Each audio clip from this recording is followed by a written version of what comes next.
Okay. The Thelio Showmatch series featuring Casper and Eonzerg, casted by Cross Machine and Body. Casper is a Terran player from Russia, S rank. He's participated in various foreign leagues and events and done relatively well. Hasn't placed in the top rankings, but he's well known.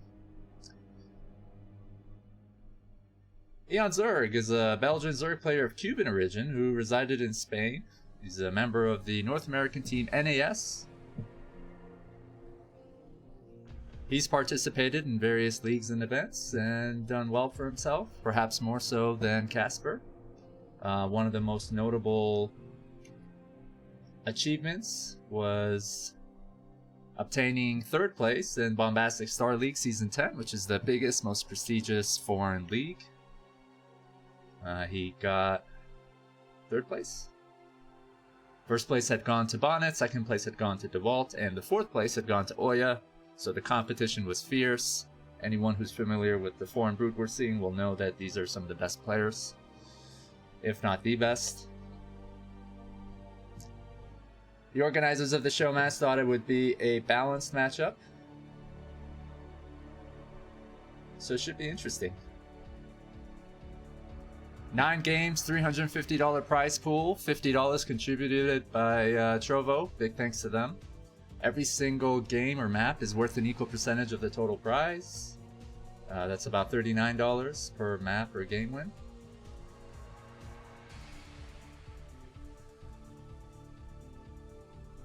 We should be getting into the games in 10-15 minutes. That's when the casters will join me. We'll be joined by Cross. He is a Canadian Korean residing in Canada. High-level Zerg player. One of the best Zergs in the world outside of Korea. I want to say somewhere around 2400 MMR. Be joined also by Machine, well-known community member, been around for a long time, high-ranking Zerg player, solid A rank, if not close to S. He is a member of Artosis' clan, Micromedia. Really nice guy. And we'll have Vadi, an S-rank Terran player from Sweden. He's casted matches for us before.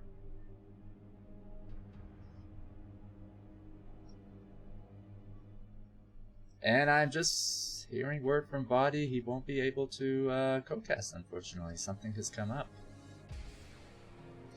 Hopefully Machine and Cross will be joining me.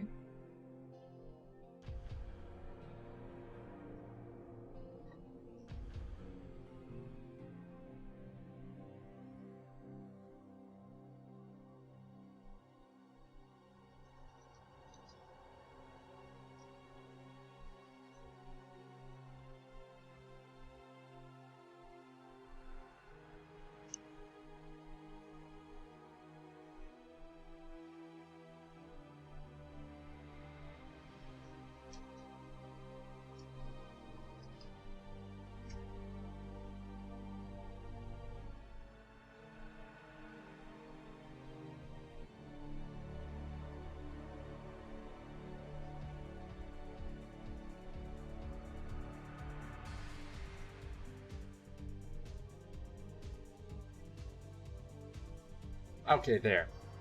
Had to make some corrections to the stream title, and the bot always spams the names of casters. Just want to make sure the casters who are casting this event are credited in the stream title. Guys, big shout out to Depleted, who made a wonderful Thelio Showmatch graphic for us. It looks cool. I think he's one of the best graphic designers in the StarCraft community. My personal favorite. If you're ever looking for graphics, please do reach out to him.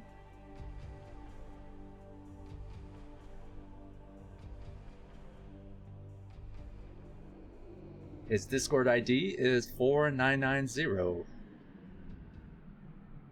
His name is Andres_B. Really nice guy from Argentina. Really talented, does all of our official graphics. Someone else does our player portraits, the anime and StarCraft ones. Her name is Queen. They are available if you need any graphics done for your stream, for your events. They're very creative and talented. So please do reach out to them.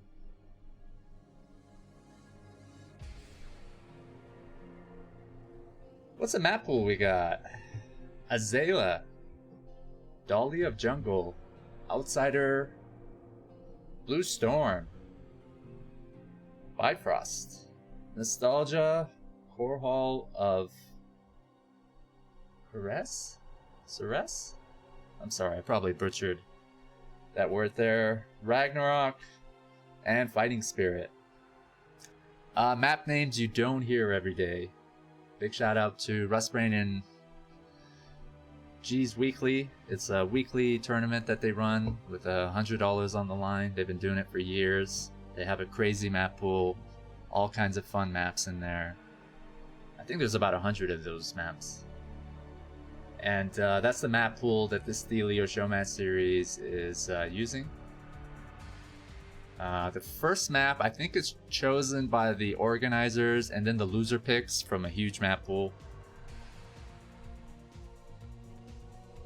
Gave you kind of a spoiler, just so you know what the maps are going to be in this 9-game show match.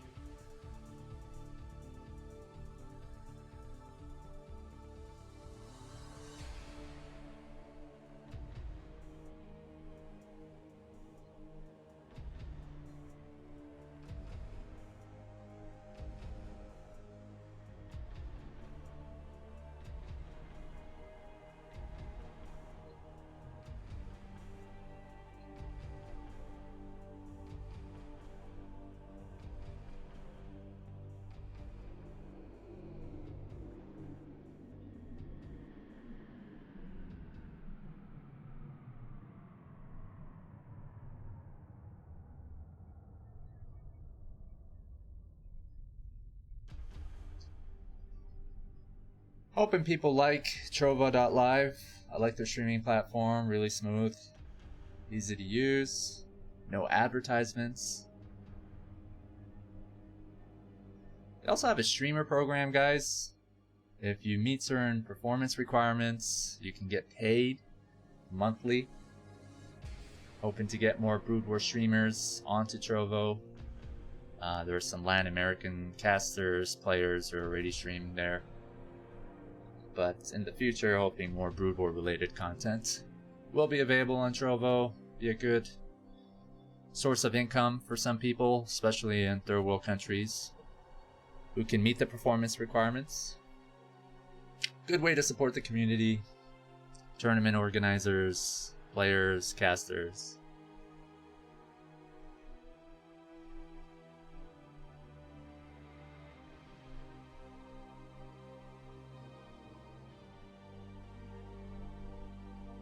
Hello.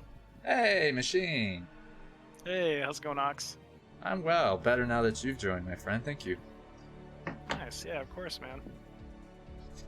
Alrighty. Should be a pretty good series here. Casper, Eonzerg. What do you think? What do you know about these guys, just before we get into the games?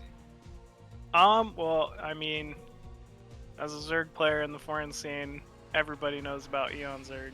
Like, definitely a player I try to emulate a lot. Like, if I had to pick a characteristic that he kind of stands out from, it's really just like his constant aggression, like just constant. It doesn't ever let up. It's really annoying. Is that right? Yeah, like his link control. I think, everyone usually when you talk about Zerg players and you think of like control characteristics, usually it's like the Mutalisk that stands out, but not with him. Like his Zergling control is on another level for foreigners for sure.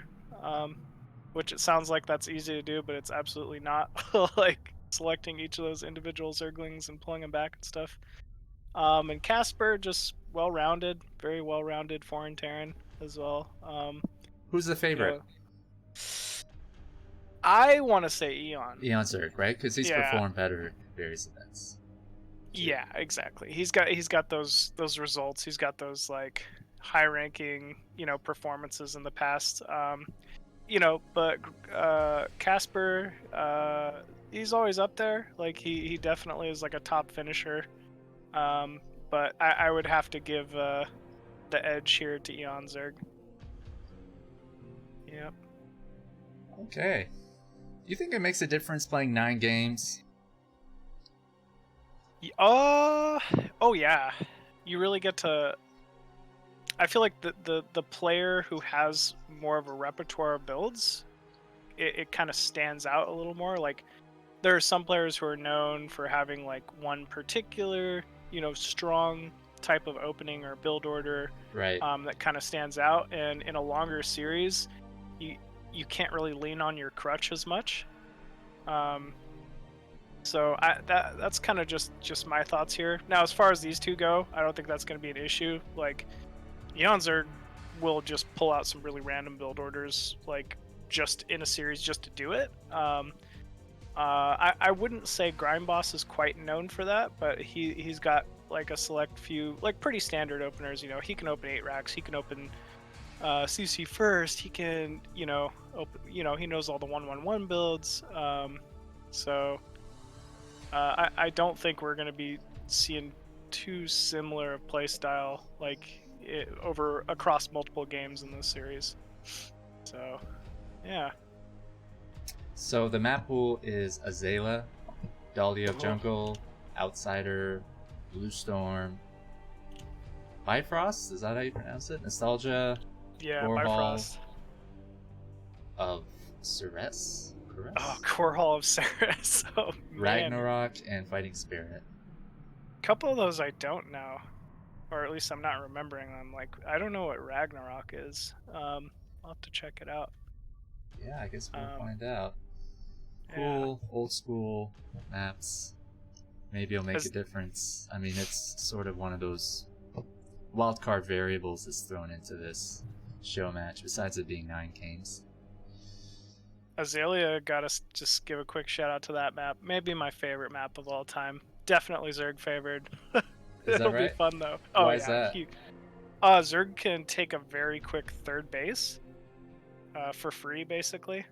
Whereas like Terran and Protoss aren't really able to leverage like a quick third as well as like a Zerg. By no means is it like impossible for Terran to win, but I'd have to say the edge goes to Zerg on that map. Okay, we're gonna get started shortly, folks. Hopefully Cross will join us. He does have a matchup that he is finishing up.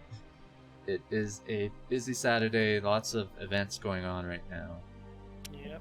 It's a good time to be a Brood War fan.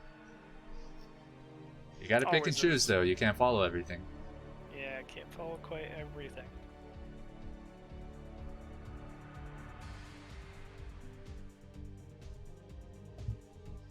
Did you give a prediction in terms of the score? I'm gonna say close series, but if it's going all 9 games, That's right. Let's say 6-3 Eonzerg. I think that's a pretty reasonable score there for these two. Okay, so Casper's a good player, but for every game he's able to take off Eonzerg, Eonzerg's gonna take 2. Yeah. Casper, even on these wildcard maps. Yeah, that's actually a good factor, though. I didn't really think of the wildcard maps as much. Some of the older maps, if they don't have a gas at the natural for Zerg or something like that, can be pretty dire. But I don't know. The majority of the ones you named, I recognize, and I don't think it's going to be a huge issue there. But yeah, I'll stick to it. 6-3 for Eonzerg here. Okay. You want to put some money down on that? Only if you stake me. I'm not sure how it's gonna go. Yeah. I think Eonzerg's gonna win it, but I have no idea what Casper's gonna do, man. What if he does 3 BBSs in a row? Oh man, I think Eonzerg, if you had to pick a foreign Zerg that would be not a good idea to BBS against, it'd be him. Really? Like, oh, he loves pool first openers. Yeah, I think he's gonna, at least one of these games, he's gonna catch Casper with some very early Zerglings. Like, it's just kind of his style. Like, it really is. So, yeah, I mean, not to say Casper couldn't open up with some other build, but I don't know if BBS is the way to go against Casper here. Yeah. Alright guys, Casper, by the way, is also known as Grind Boss. He changed his name to that.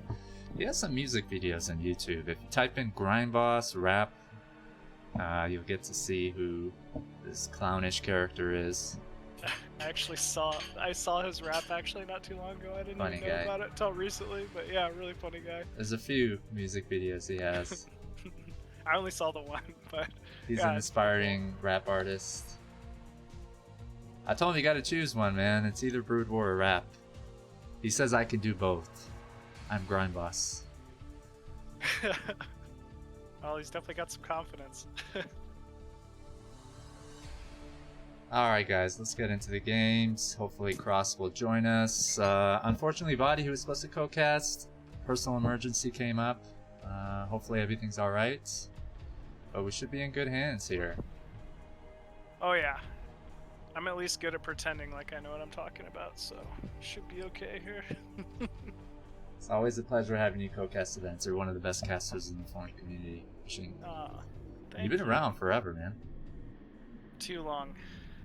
Way too long. You'd think I would have won something by now. Just Yeah, these people don't pure deserve luck. you. Oh, man. You're too good for this community. Yeah, definitely. That's definitely not the case. I mean, this is the best community. This is the best game. There's a reason why I'm here and not in the StarCraft 2 community. Let's just say that. Ouch. Ooh. Low blow. Never mind, I take it back. I love StarCraft 2 as well. But you know what? Like, when I was part of that community, it was 1 year. We had activated our team. It was a brand new game. Maybe it's sort of matured, if there are any kind of, like, real or perceived shortcomings with that community. It's been, like, what, 8 years since the game came out? 9 years? So, what I'm trying to say is it might be more similar to Brood War is now than it was back then. It is. I wasn't trying to take a low blow at the community. I just thought about it when you said that as well. Yeah. It's nice when a game has been out for a while. I think you'll get a ripening of a formation of a community there. Because when a game comes out, all kinds of people start playing it. And oh yeah. Parents are buying it for their kids. And, you'll have all kinds of weird apples and stuff there. Yeah. They got the 2v2 ladder though. They do have a 2v2 ladder, but Blizzard said it's coming. TBD. Yeah. That's a joke. Let's see. Shield battery might fill the void. Yes, hopefully. That would be fun. Alright guys, we're gonna get into Casper versus Eonzerg. I'm joined by Machine. A rank / S rank? Zerg player, caster, member of Artosis' team. Yep. Wonderful guy.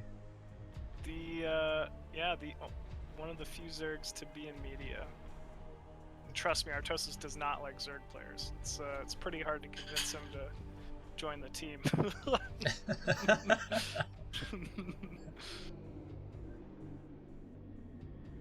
He made an exception for you.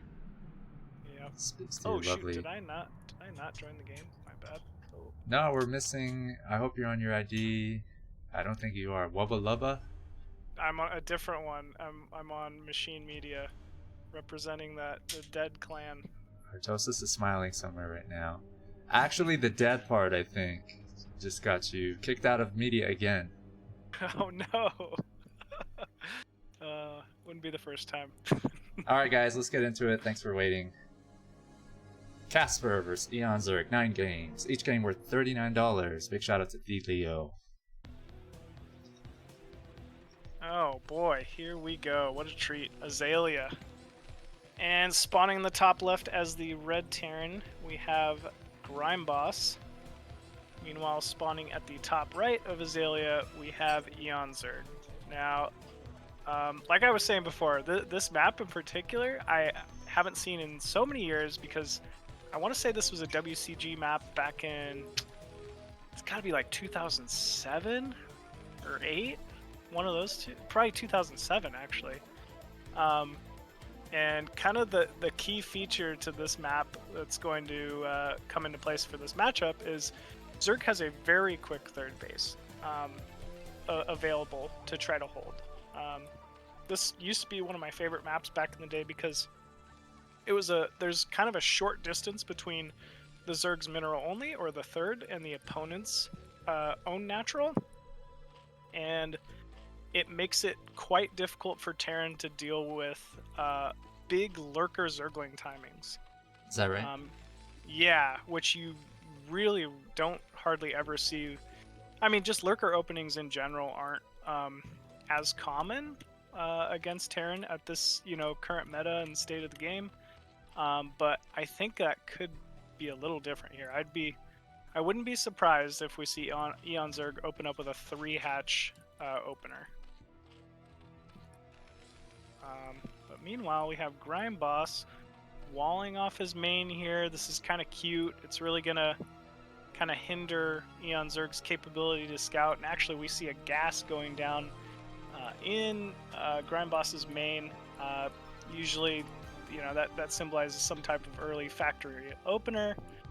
We'll probably be seeing a Vulture coming out sometime shortly, and then expand shortly after that.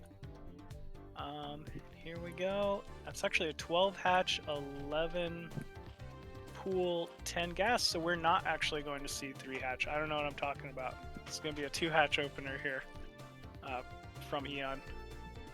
Now, Eon getting that first Overlord scout off, that's very nice. It's going to save him some time on this drone of his that's trying to do some scouting.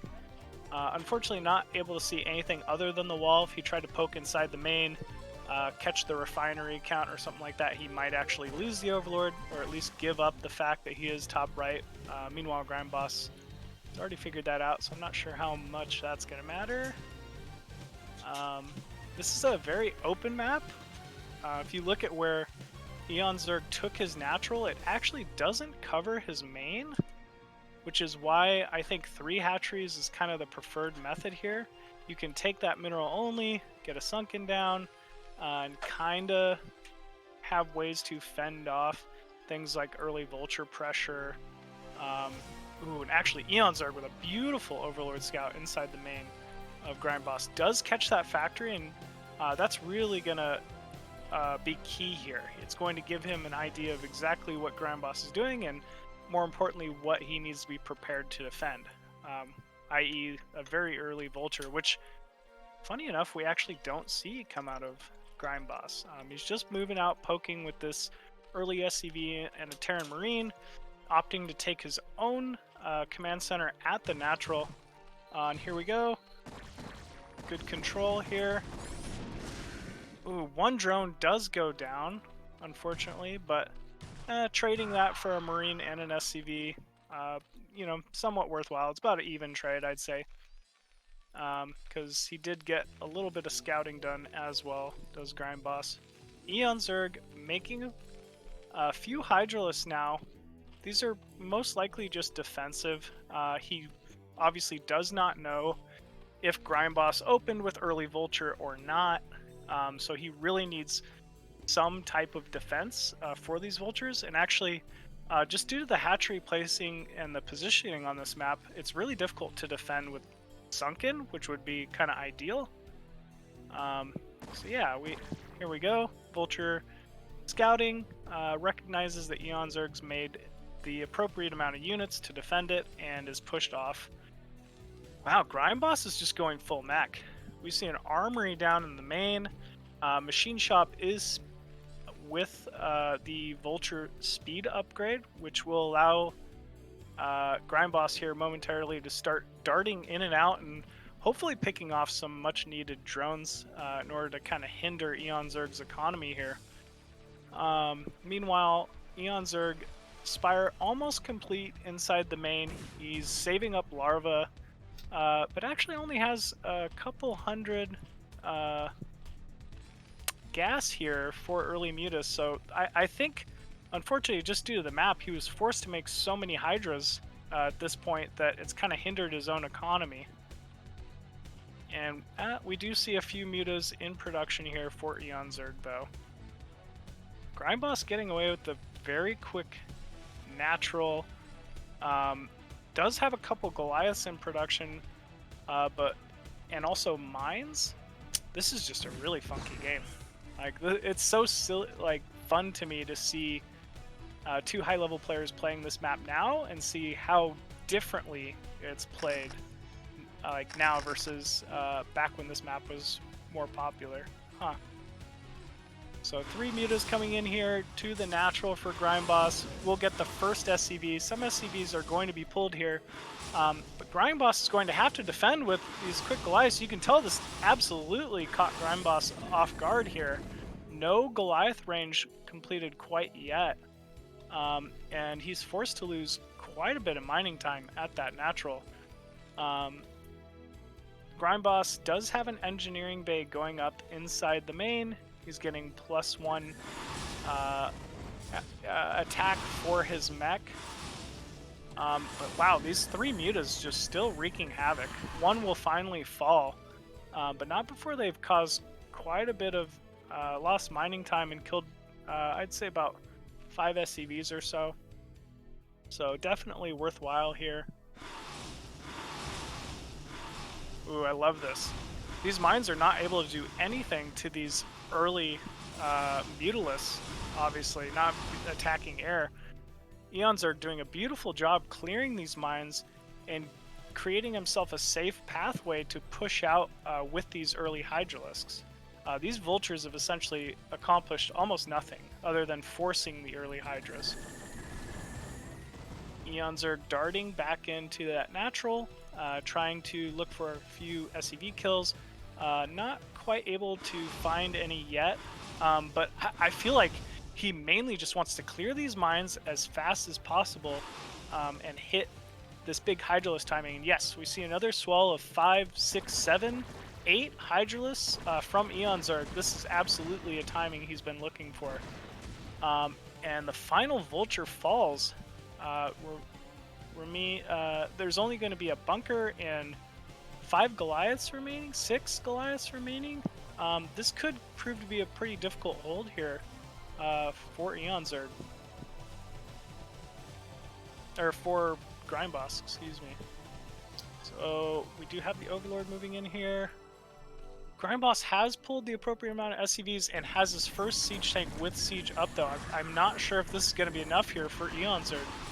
But Eonzerg barreling in anyway, focuses down that bunker very quickly. Meanwhile, siege tank getting its first 2 volleys off, but it will fall very quickly. A lot of SCVs forced to be pulled here from Grindboss, but actually all but 5 Hydralisks have been removed, and Grindboss has another siege tank up just in the nick of time. I believe he's going to be able to hold here. So in that situation, do you want to target the mutas with your Goliaths, or should he have targeted the Hydralisks?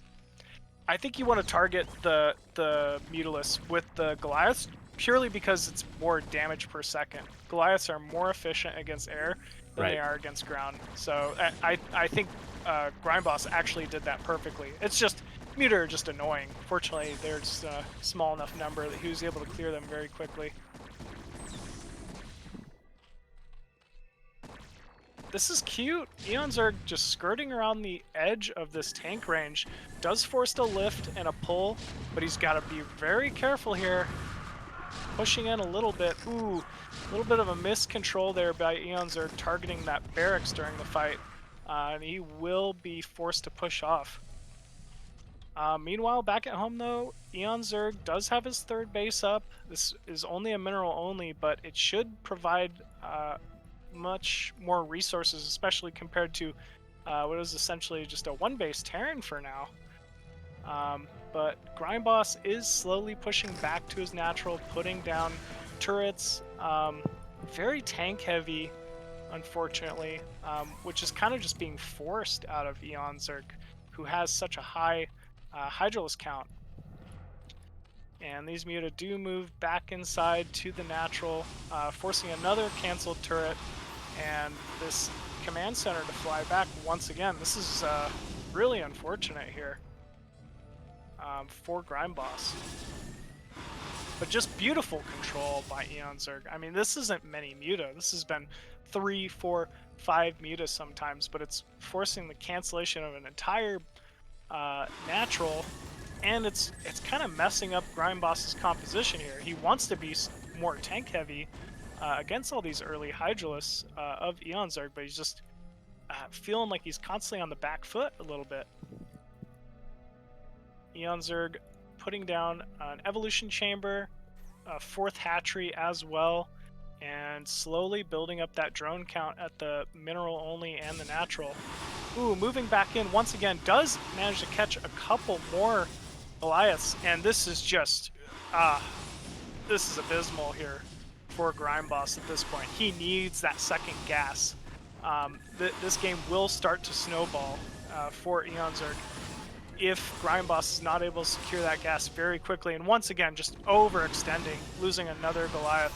He's down to a single Goliath at this point. I mean, the tank count is massive. There's absolutely no way Eonzerg could push in here with his Hydralisk count, but it doesn't matter if he can't get secure his own natural.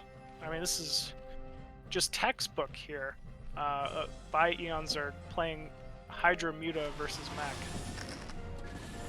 Another SCV goes down. So it looks like Grindboss opted to get the armory early on. You think that was a mistake or is it a good idea? I think it's a great idea, actually. You really get that armory is very needed with mech play against Zerg. He absolutely wanted to make sure he got his Goliath count up enough to be able to defend these early mutas, start his upgrades. So I think it was absolutely a great call from Grindboss to go this early armory here. His armor, mech armor, will actually complete here in a second, which will be great against these Muta, but ooh, only 2 turrets falling inside the main.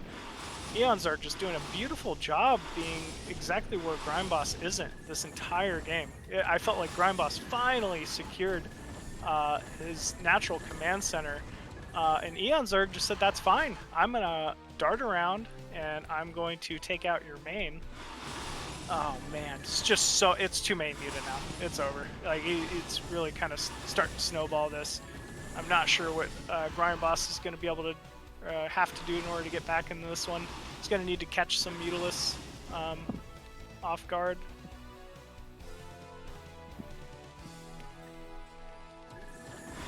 And Eonzerg darting back into the main, catching 4 Goliaths by themselves. No turrets remaining still inside that main. And Goliath's pairing up with the Goliaths from the natural, actually catching a couple Muta for free in his own natural. But wow, Eonzerg, I mean, he's just trying to get whatever trades he can with these Muta. It's, you know, he's actually droning behind this. Secured his own 4th base, 3rd gas, working on full saturation for these 4 bases. I mean, just playing phenomenally. Okay, I think we're getting ready for the death blow. Yeah, this might be it. I'm only 4 Goliaths remaining here for Grindboss. Meanwhile, another group of 12 Muta moving in here, picking off 2, 3. Should be 3 Goliaths here in a second. Yeah, never mind. But only 2 Goliaths and a turret remaining at that natural. I mean, saturation is just really low here for Grindboss. Like, what do you do if you have a limited number of Goliaths? He split them up. He has some in his main always and some at the nap, but that allows the Mutas to pick off these smaller groups. Exactly. The alternative, though, is that you got to keep moving back and forth with your whole army from your nat to your main. Yeah, you really just, there's like a certain amount that you kind of have to have or the game will snowball. And that first Hydra fight just ended up going too well there for Eonzerg, and GG is called. But normally, you know, Terran is usually able to secure enough Goliaths at both the main and the natural that it's very difficult for Zerg to kind of go in there and like start getting those initial pickoffs. But Eonzerg just had a beautiful play early on with that quick Hydra timing, as well as using those Hydras to defend uh, Casper's early Vulture control. I mean, not a single mine landed. That's big for Eonzerg. You know, it's usually if you're opening Vulture speed and Spider mines, you're hoping to grab some drones with those. You know, slip past a wall, or at least lay mines out into the center and catch some Hydralisks moving across the map. But Eonzerg was just very diligent about using his mutas, using slow overlords to clear that mine pathway, and didn't take any losses. So it was very well played there by Eonzerg. All right, guys. The next map is, what is it, Machine? Dahlia of Jungle, another classic. Wow, I haven't seen this one in years, but this should be fun actually. Guys, I'm using the name of AKA of Grind Boss Casper because that's the name that the organizers had used. Apologies if that's causing any kind of confusion. Casper is Grind Boss. Yeah, Grind Casper Boss is. Yeah. Yeah, this is an old WCG map. Basically, in some ways, it's a little similar to the map we just saw. There's an in-base expo on the low ground, which is very easily defended for both races. But if I remember correctly, you can actually get some very cool siege tank timings and prevent Zergs from mining at some of the outer inside bases. So I'd like to see if Grindboss maybe tries something similar to that on this map. Yeah, this should be a pretty interesting one. How many spawning positions on this map? 4 spawning positions. There's a 12 o'clock, 6 o'clock, 9 o'clock, 3 o'clock. Obviously, you know, right now Grindboss is at the 12 o'clock, Eon at the 3 o'clock. It's I want to actually say this is good positions for Grindboss at the moment, because I think, like I was telling you, the natural, in-base natural in this map can kind of be sieged from the outside. So if Grindboss here went for some type of a mech play on this map, he might be able to prevent Eonzerg from mining at his own natural. It's kind of a cute timing there. Ooh, I love it. This is Eonzerg opening with 11 pool against Terran. Now this is a new build that's only recently really been coming into the meta, and basically it's almost a better way of defending early 8 Raxes than, in my opinion, than early 9 pool or overpool, because it doesn't affect your own econ quite as harshly as opening overpool or 9 pool for Zerg. So it seems like, it just feels like you can macro out of it a little better. Obviously this will not be an 8 Rax opener from Grindboss. Grindboss going for a pretty standard barracks timing inside the main here. Oh, that is not standard. We have a very quick academy going down inside the main. And Eonzerg spots it? Yeah, I like how the Overlord's like, what's going on over here? That is unbelievable to me that he just scouted the fastest academy I've ever seen. I mean, this can only be one thing. This obviously has to be like the quickest stim rush timing of all time. Basically, this is a very old school build that really something you only try to get away with if you have an in-base natural and something which is usually something you would expect a Terran to take. Like, I think Command Center first would be great on this map.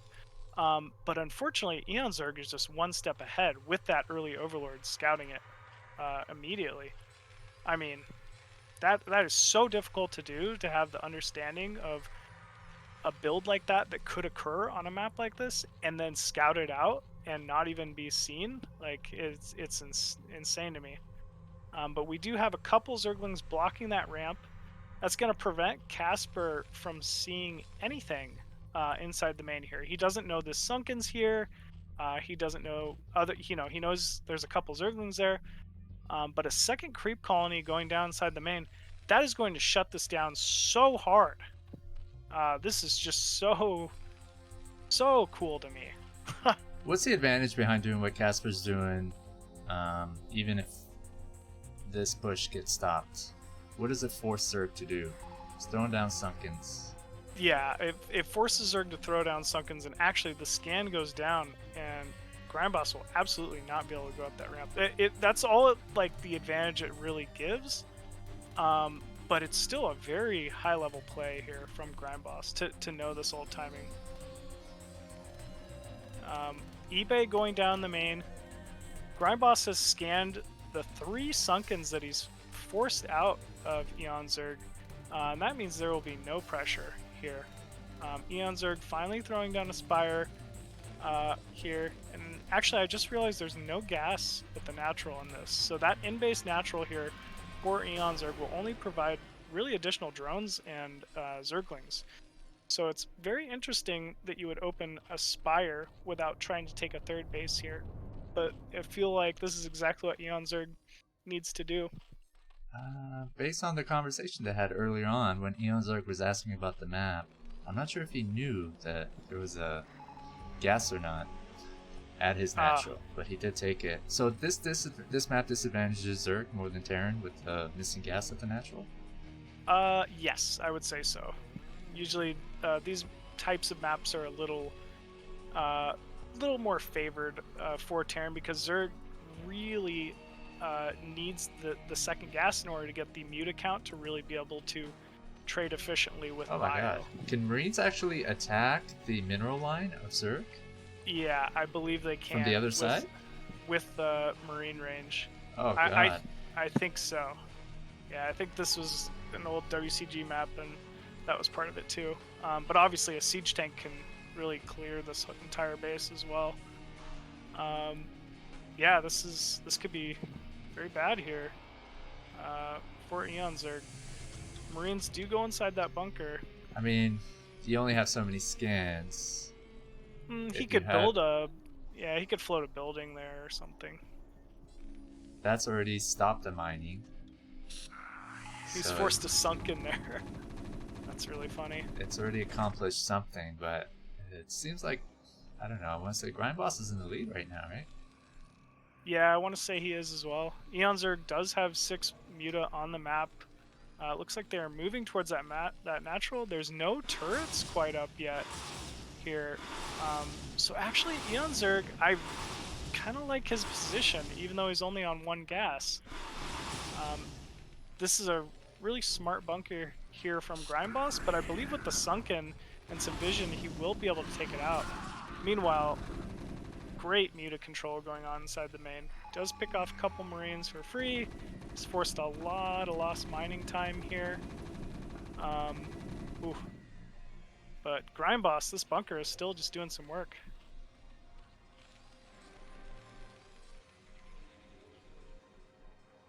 I think Eonzerg might need to bring his Muta over to the bunker. I'm not sure if that's going to happen. He looks content with just denying the mining here at the Terran's natural. But actually, Grindboss moving across the map. Ooh. Oh my god, he's going to take care of the Sunken. Oh, they died at the same time. That's hilarious. Wow, they died at the same time. I did not expect that bunker to die. Yeah. That's great, actually, for Eonzerg. He finally regains his natural. He can continue to mine there. I guess he had vision of the sunk because it was attacking his bunker, right? Yeah, yeah, I guess so. The Terran gets vision by the Sunken attacking the building. Oh no, a second Overlord going down in the middle here for Eon. That could spell trouble. Oh, but actually, Grindboss might be pulling back. Yeah, there's 3 Sunkens at Eonzerg's third. I guess Grindboss doesn't feel comfortable enough to try to kill it. Meanwhile, only a couple turrets here inside the natural here of Grind Boss. Ooh, but actually Eons are diving into that mineral line inside the main, getting a couple quick SUV pickoffs. Marine goes down as well. Full scouting, sees the factory. Wow, Eons are just playing amazing.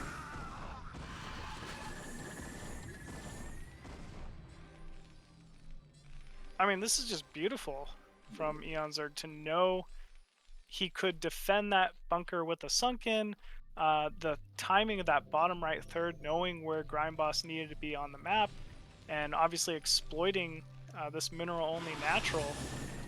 I mean, Grind Boss is in a pretty precarious situation here. I feel like he needs to get vessels out as soon as possible, or he could really be in a lot of trouble.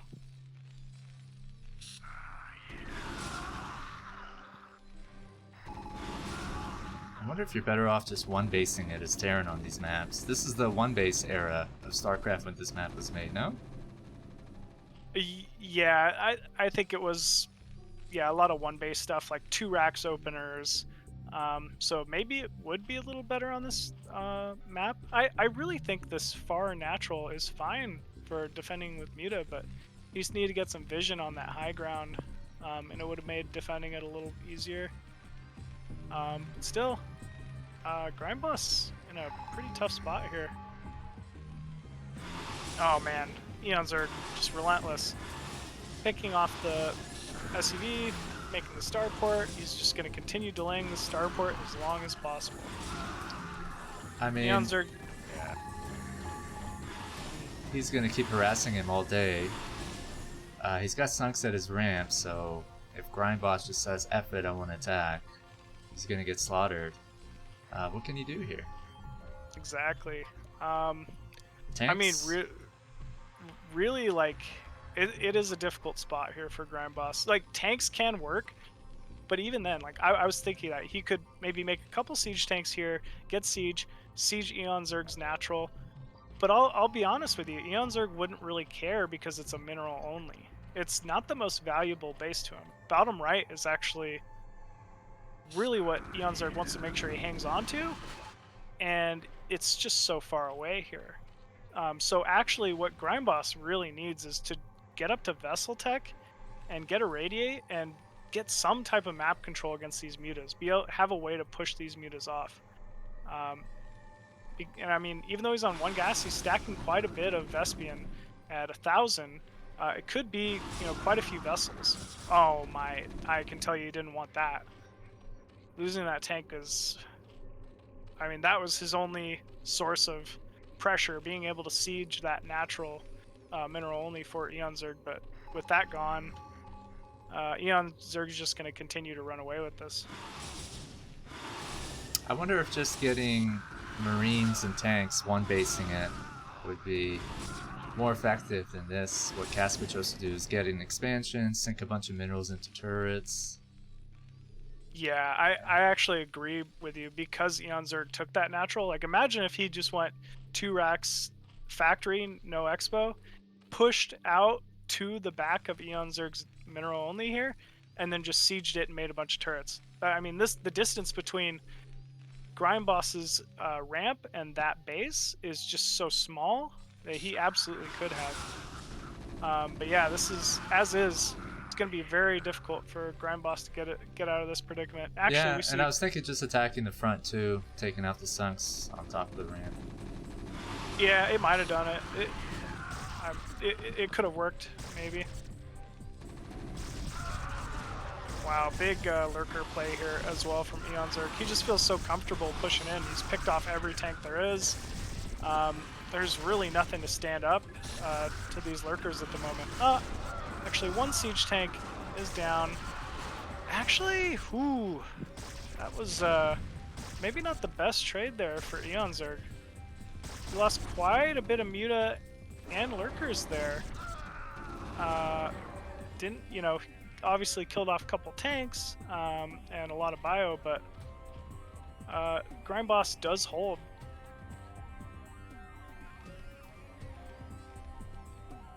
Man, that was kind of tricky there. I feel like Eonzerg maybe just wants to try to keep the siege tank count low, and that's why he's opted for that timing. But I feel like he really needs to start getting defilers out here soon, or Grindboss maybe could have a potential timing. Ooh, Grindboss taking top left as well, securing his own third base and second gas, so that'll be very key for him.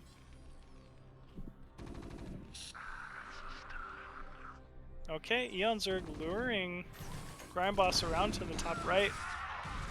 Ooh, big Irradiate goes down on top of that Muta. There's just so many Zerglings here. They clean up almost all of the bio for Grindboss. Ooh. Very well played there. Firebats came out just in time. Yeah, these little Firebats are...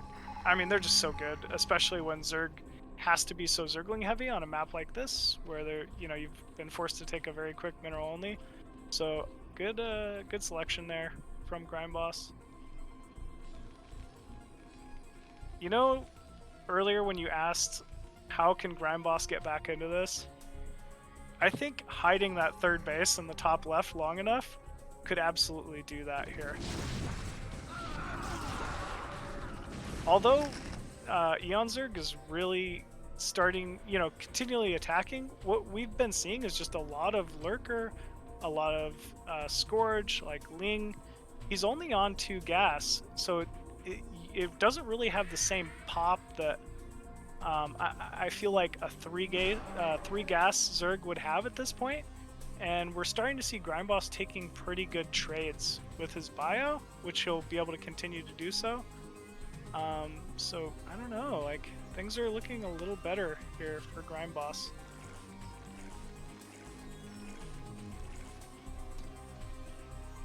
Eonzerg moving across. Actually, if Eonzerg knows about top left, no, because this force should be able to crush that pretty easily. And actually, Eonzerg does have his 4th gas, so yeah, I don't know. Yeah, I think this is going to be a tough one. If top left can continue to mine and Grindboss secures his own 4th top right, he could have a chance from here. Could he secure like 2 or 3 dropships dropping into Eonzerg's main by... I think the dropships would need cover from Marines on the ground, because there's Scourge around. But it feels like 2 drops, 2-3 dropships full of Marines, medics, tanks. That'll just finish off. Well, I don't know. He's got a Defiler now. I actually love your call. I think a drop play would be perfect here. If you look at the distance the between distance, them isn't that much, right? Exactly. The distance between their mains is almost nothing. It's actually very difficult for a Zerg to defend, especially when he can't even defend a siege tank sieging the mineral only. So it's Defiler is coming in here from Eonzerg, but he will meet some resistance on the ramp. Only a couple Marines dying. Yeah, I don't know. I'm telling you, I feel like Grindboss is really starting to come into his own here. He's got nice upgrades. Absolutely has great upgrades. Click on one. Yep, 2 to 1. It's not bad for this position, but actually not quite able to kill off that Lurker force. He will fall back. He can't get too overly aggressive here. He does have top right secured though. That's very good news for him. And he's still sieging Eonzerg's mineral only. Maybe not quite at this second. Ooh, another Defiler play coming in here from Eonzerg. Does get his first Dark Swarm down, and is slowly pushing towards the siege tank of Grindboss, but just not quite able to do it. Actually, with that second swarm, this tank will be forced to move, but it's actually pushing to another sieged up siege tank, and that was completely fine. There's so much open space that Dark Swarm just doesn't seem as effective. Exactly. I think you're right. These 3 bridges leading to the main is, the only point that's like kind of narrow. Other than that, Grindboss has a lot of positioning, and actually that dropship you were talking about coming in here. I mean, I love this. He's just slowly pushing towards Eonzerg's main. He's gonna saying, get good trades here. Yeah. He absolutely is. And these Marines just in the perfect position here. Nice wall off with the medic. He's able to kill quite a few Zerglings here. Eonzerg just kind of in a little bit of a tough spot for the first time in this game. I like how he dropped it with his other Marines. It's better to keep them together. I absolutely like that as well. I mean, what he really wants is damage here as fast as possible. He is going to be taking down a Defiler, these Evo chambers, which, I mean, Evos are just so important for Zerg, especially a Zerg that only has one armor upgrade, like Eonzerg. This is actually a little brutal. I feel like this maybe could be it here even. Yeah, all we're seeing is Zerglings from Eonzerg. He has a lot of gas. He's got some minerals too. Yeah, he does have a lot of gas. He's making a good amount of Defilers. Just really, I feel like needed some more Scourge maybe to deal with that dropship and this early vessels. I mean, maybe even just more static defense. It's not like he was starving for money there while this timing was going on.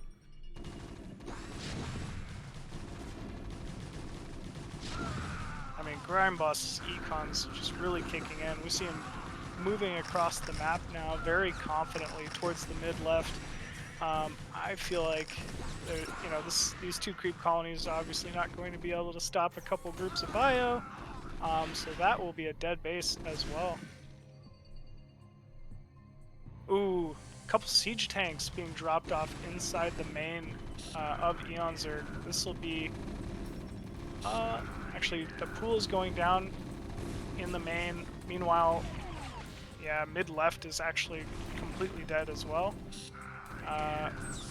Things are really just starting to fall apart here for Eon. Yeah, you're right. Casper came back. Yeah, this was a surprising one. I wasn't even sure when I said it, if I'm being honest, but man, I really think Eonzerg didn't scout top left, and that had a lot to do with this. He just got away with a very quick second gas, third base, and Eonzerg just wasn't respecting it. But still, like, very great opener here from Eonzerg. Eonzerg does have some slow Ultralists on the field. These will be able to defend for now, but I feel like his econ's just in shambles. Not fully saturated bottom right. Bottom left is his best mining base, and it's mining for now, but doesn't have a whole lot of defense. Just a couple Sunkens, but actually a couple Ultralists will hatch from there, and that should allow that base to live. I don't know. Wow, what a comeback here from Grindboss.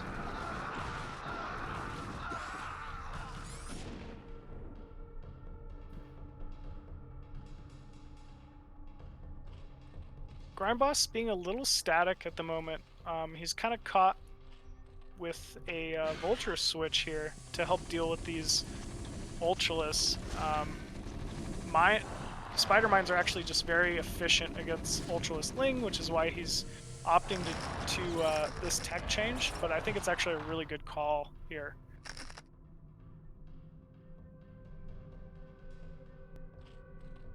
He's got a good amount of vessels on the map. He's just choosing just to poke around with those. Actually, drop going off bottom right. It looks like they're just barely in sunken range. Yeah, what do you drop? Maybe the gas, you can kill that. That's what I was thinking, yeah, maybe the gas, but it looks like he's happy with just moving it.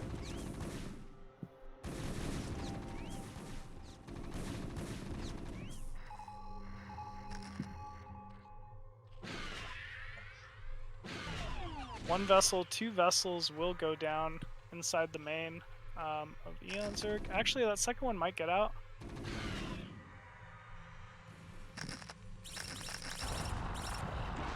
Oh! Oh, big mines. Oh, wow. Some more very big mines going down from Grindboss. This push of 3 Ultras and a Defiler will be forced to drop, actually top left.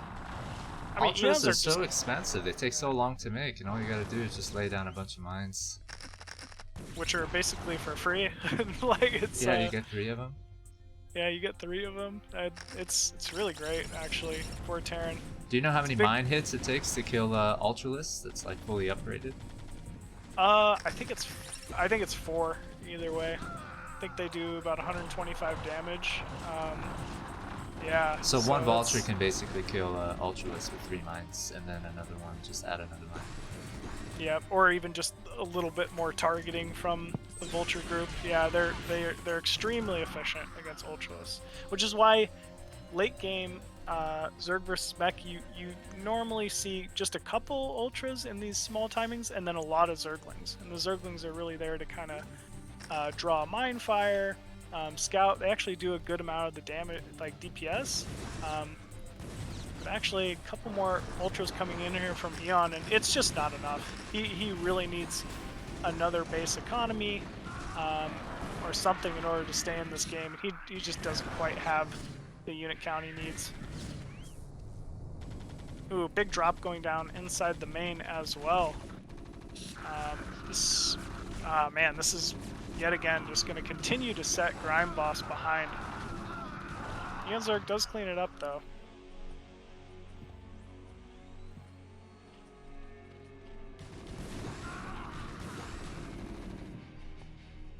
I think this might be it.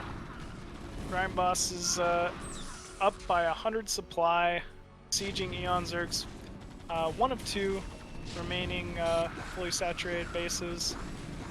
This is, I mean, just really well played. What an interesting start to this game with that One Rax Academy opener too. Like this was. If Zerg is making a bunch of Ultralisks and Zerglings, can you just go like Firebats and Medics, or is the combination that Grindboss is doing better?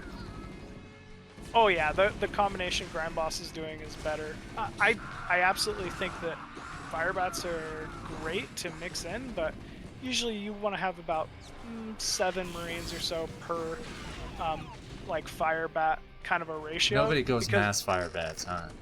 Yeah, nobody goes mass Firebats. And I mean, that's not just to defend against Muta or whatever. They actually hit Ultralisk very hard.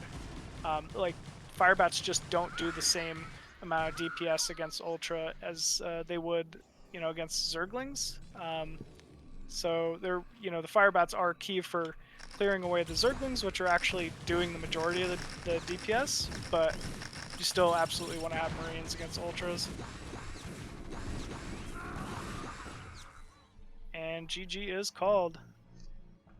Wow, very well played there by Grindboss to come back from that. I was convinced, Ox, that Eonzerg had that about midway through. He had great muta control early, you know, basically prevented Grindboss from even having a natural for the first 10 minutes of the game. I mean, it was just incredible there. But yeah, he really came back. It was just wonderful.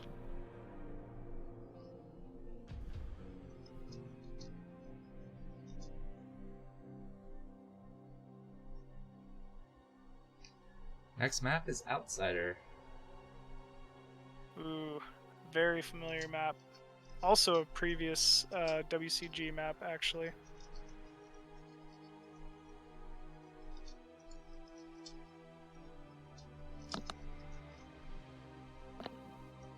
This map was popular around 2010, actually. Was the year it was in WCG and got the majority of its play, but obviously it came back at the beginning of StarCraft Remastered as well.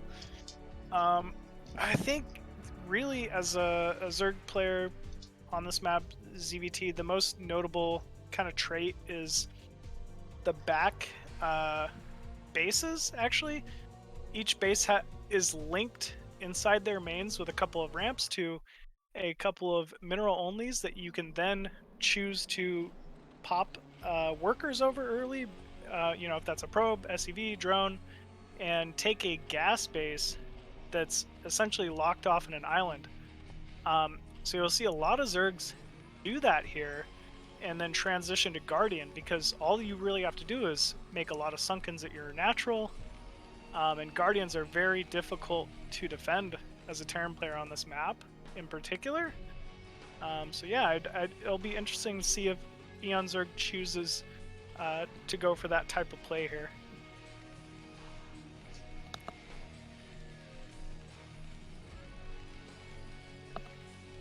Have you ever played on Outsider? What year did this come out? I'm wondering if I was even active then. 2010. No, I was gone. Yeah, yeah. It's, Mostly from 98 to 2006-ish. I was around. Okay. Good years. This is it's a fun map though. I was gonna say too, you see a lot of double proxy 9/9 racks on this map. It's just very strong because Terran is able to then follow up and easily wall off their own natural with it. So already we see Eonzerg could be in some trouble if he's not able to defend this early racks. And actually, once again, going for the 11 pool, which we've seen really become popularized recently. Seeing it in ASL with players like Miso using it a lot, and even recently, it's just good. A lot of the top Zergs are doing it, and I mean this is really the perfect scenario for it. If you can catch a Terran going forward 8 racks with an 11 pool, I feel like you just come out ahead slightly. So it's very nice.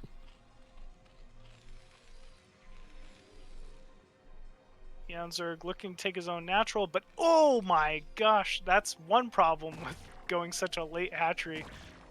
Grindboss able to block Eonzerg's natural, and Eonzerg needs this natural down now.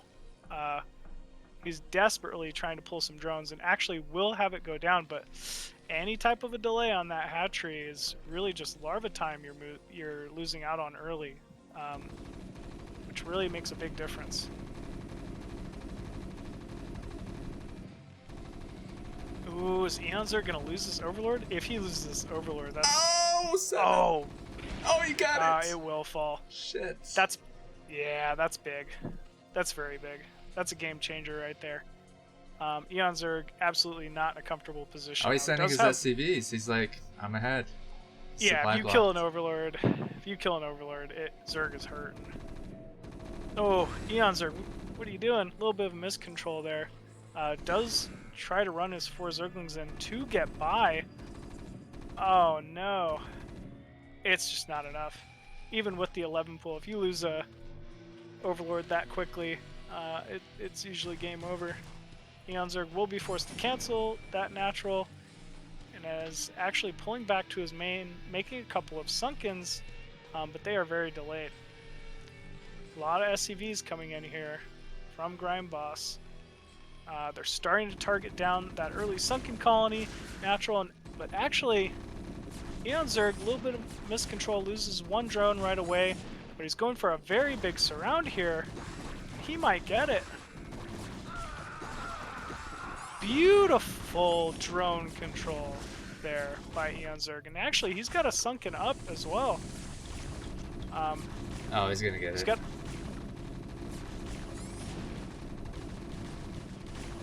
Yeah, I think this Sunken might fall. It's going to be very close. Eonzerg might be forced to pull some drones here, but actually no, chooses to back off. Will remain mining for the moment and hopefully build up this Zergling count enough to be able to clear this. Eonzerg, though, still has a couple of Zerglings in the main of Grindboss, and actually they are Speedlings starting to go to work on some of these SCVs, but one will fall. Can't reach the hatch, but he can reach the eggs. Yeah, he can get the eggs. That definitely hurts. And actually forcing another creep colony inside the main. This is not what Eonzerg wants. But actually, beautiful Zergling control at the natural of Grindboss. We'll grab 4 Marines there. Grindboss moving out of his bunker, trying to put some additional damage on the Sunken of Eonzerg, and actually the Sunken will fall. Oof. I mean, this is really unique stuff here. Only a single hatchery still running for Eonzerg, so every one of these larvae has to be so efficient for him to stay in this game. Actually running around with some more Zerglings once again. is Eonzerg. Taking a few shots on his drones, but actually Grindboss opting not to move in finally puts a Marine in a position to be able to defend and prevent some of this mining from Eonzerg. But meanwhile, big counter to the main of Grindboss. Looks like he will catch 1 Marine, 2 Marines, 3. Only a single Marine remaining inside the main. Wow, the Zergling's jumping through the buildings in order to get to this Marine. And actually, he succeeds. Wow, Eonzerg is still in this. Slowly targeting down those barracks of Grindboss. And if those barracks fall, there will be no more Marines. That's really where we're at in this. Meanwhile, the hatchery slowly ticking away of Eonzerg. Might even fall here. If this hatchery falls, that is game over. That's at 41 health. Oh my goodness. 41 health. And 3 seconds, I think, of shooting it with those Marines. 2 Zerglings still in the main as well. Oh my gosh. Eonzerg still fighting for his life here. Will continue to mine. He's only got 4 drones on minerals, but I mean, he's just so efficient with his Zerglings. When I was mentioning earlier about Eonzerg and what I feel really separates him from any other foreign Zerg, it's his link control, and he's, I mean, absolutely showing it off here. This is so difficult to do as a Zerg player. I don't think it's quite going to be enough, but man, he made this a lot closer than it should have been.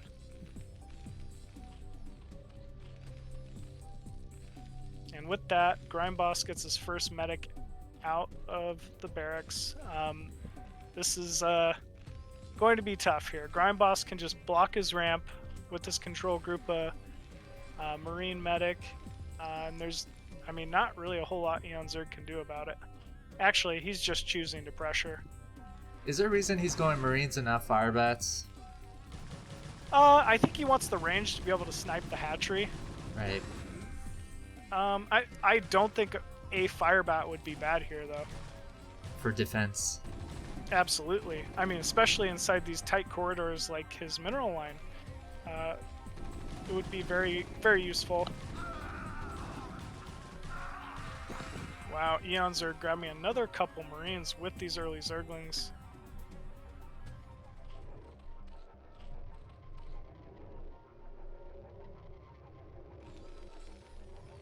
I mean, if you're Eonzerg here, I think you just look for a counter. I don't know what else you can do. And that's absolutely what he's doing. You see another group of Zerglings going inside the main here of Grindboss. We'll grab at least a couple of Marines here for free to go down. Grindboss opting to come home, try to defend his main. Come on, Grindboss, make 1 fire bat, 2 fire bats. Yeah, I think it's put an fire end bat to time. this. I think it's absolutely fire bat time. Actually, he agrees with you. He's queued up a fire bat in one of his barracks, so this will stop pretty shortly. And actually, scanning the main of Eonzerg, seeing that 3rd sunken, very weak hatchery. Grindboss knows what time it is, and it's just sit home and defend time. Like, it's too late. Like, Eonzerg's already committed too much. And very good positioning here from Grindboss. GG. Well played. Ooh. Even though Eonzerg had the better opening build order, I think losing that Overlord in that position is just very difficult to come back from. You know, I think he still made it one heck of a game. You know, given that he lost that Overlord, but it's a big detriment to Zerg early on. These are pretty fun games, much closer than I thought. I mean, yeah. I figured Eonzerg might be the favorite here, but the maps might be throwing them off a bit. I think you're absolutely right. you know, like I said, I fully expect Eonzerg to win this show match. But man, Casper going up 2-1 in the first 3 games of the series, that's a shock. That's you know, not that he couldn't do it. Casper, you know, Grand Boss, obviously such a strong player, but yeah, it's I don't know, like he's just playing very well at the moment. Blue Storm. Ooh, another fun one. Nice Actually, making a comeback this season of BSL, which I can't wait to see some games on it later this month. What do you like about this map? I like the potential for Muta Harass as a Zerg player. The natural on this map for Terran, for Protoss, you know, even for other Zergs, notoriously difficult to defend Muta Harass. So, you know, as far as the map goes, I think as a strength to a Zerg player, that's absolutely one of them. Another unique feature that you really don't see in the majority of and most other maps is actually this tiny hole at the natural leading out into the middle. It allows for some pretty unique unit pattern, you know, with small units like Zerglings, scouting drones, probes, SCVs, you know, Marines can all move out of there very well, but something the size of a Dragoon or a siege tank will not. So more of your later army battles need to be maneuvered up and around, you know, that center exit, which is just, it's just kind of a cool feature for the map, and it forces some really annoying unit positioning and control, which is kind of cute to see. Okay, Eonzerg. Ooh, this is a 9-pool, actually. 9-pool gas opener here. Actually, he's just making the extractor in order to cancel and get the 10th drone. Very common, very good thing for Zergs to do in order to reset your early larva count and actually gain an additional larva. It's kind of a cool way to think about it. He's done that twice now. Is it worth doing it that many times? He did it twice in the same game? Shoot. I thought he did it earlier. I might have oh, maybe. He might have, actually. He might have. But I don't think that's as common. Right, because I see the cancel gas streak once, right? But I think he did it twice. Huh. It's kind of cool. Eonzerg things. Well, we do have 6 Zerglings here moving out from Eonzerg. This will at least give them a little bit of map control. Like I said, these Zerglings can actually travel to the Terran's main fairly quickly. As we see, there isn't a wall. You know, Grime Boss is going to need to be a little wary about it. But actually, wow, Eonzerg allowing his natural to get blocked by an eBay. This is a little unfortunate. This will significantly, once again, delay his own natural. Meanwhile, he's going to hit a Marine SCV wall at that small entrance leading to Grime Boss's natural here. You know, there's just not a whole lot he can really do with these Lings. Grime Boss's scouting SCV will fall. Very beautiful Marine SCV wall at the natural here for Grime Boss, and this is just going to prevent this. Grime Boss, you know, hats off to him. As a Terran player, it's so easy to get caught being greedy and not pulling these 3 SCVs, knowing that your opponent is opening 9-pool. But right. I mean, he absolutely did it, and it's going to pay off. And actually, I say that he loses all his Marines. He loses all the Marines. That, man. Well, you never want that to happen. Eonzerg just finding the right movement, moving right through the SCVs, and picking off every single Marine. This is already looking a little unfortunate here for Grime Boss. Look at that Marine, that Zergling control. Jesus just Christ, moving Eonzerg. right outside the SCV range. Oh, and then of course I praise it. It's like 25 minerals. He really tries to milk it out for all it's worth, huh? His Zerglings, I mean. Oh yeah, he absolutely does. And I mean, that's why he's just so good at it. Oh no, grabbing another Marine. You see where using that little extra control helped? Normally, you know, where another Zerg might get a little lazy and not have tried to target that Marine down to 5 HP, it paid off for him there. he still does not have a Marine in that bunker. You absolutely need to have a Marine in that bunker to get your natural. His natural command center is not building. This is just going beautifully here from Eonzerg, and all he's doing is just rallying 2 Zerglings at a time. He's just so good at it. Another SCV falls. Another SCV falls. I mean, Eonzerg slowly just and surely pulling ahead. He's not done. He's got a Spire while this is all going on. There's a Spire almost halfway done here. Oh my god. And he's just continuing to dwindle this Marine count. Actually, speed now logging in here for Eonzerg. Look at the kill count on these Zerglings. 3, 4 of them have like 10 kills altogether. My lurkers don't get that many kills. This is crazy. Oh, I like the SCV building right in the center of the command center here. Not even targeting the bunker. That's some confidence. He catches one of the Marines before it enters the bunker, but actually pushes the rest back. I mean, he's about to make Muta on top of this. Look at this control. Just beautiful, beautiful control here from Eonzerg. Still no command center at the natural here for Grindboss. I mean, this might be it. Picking off that medic. Jesus Christ. I mean, just the positioning, being able to dodge the SCV hits. This is really next level stuff. Just beautiful control here. And look, he's forced Firebats out. I mean, Firebats, obviously not the best units against Muta. I think Grindboss didn't recognize how far ahead Eon was there and what he had behind. But yeah, very, very well played there by Eonzerg.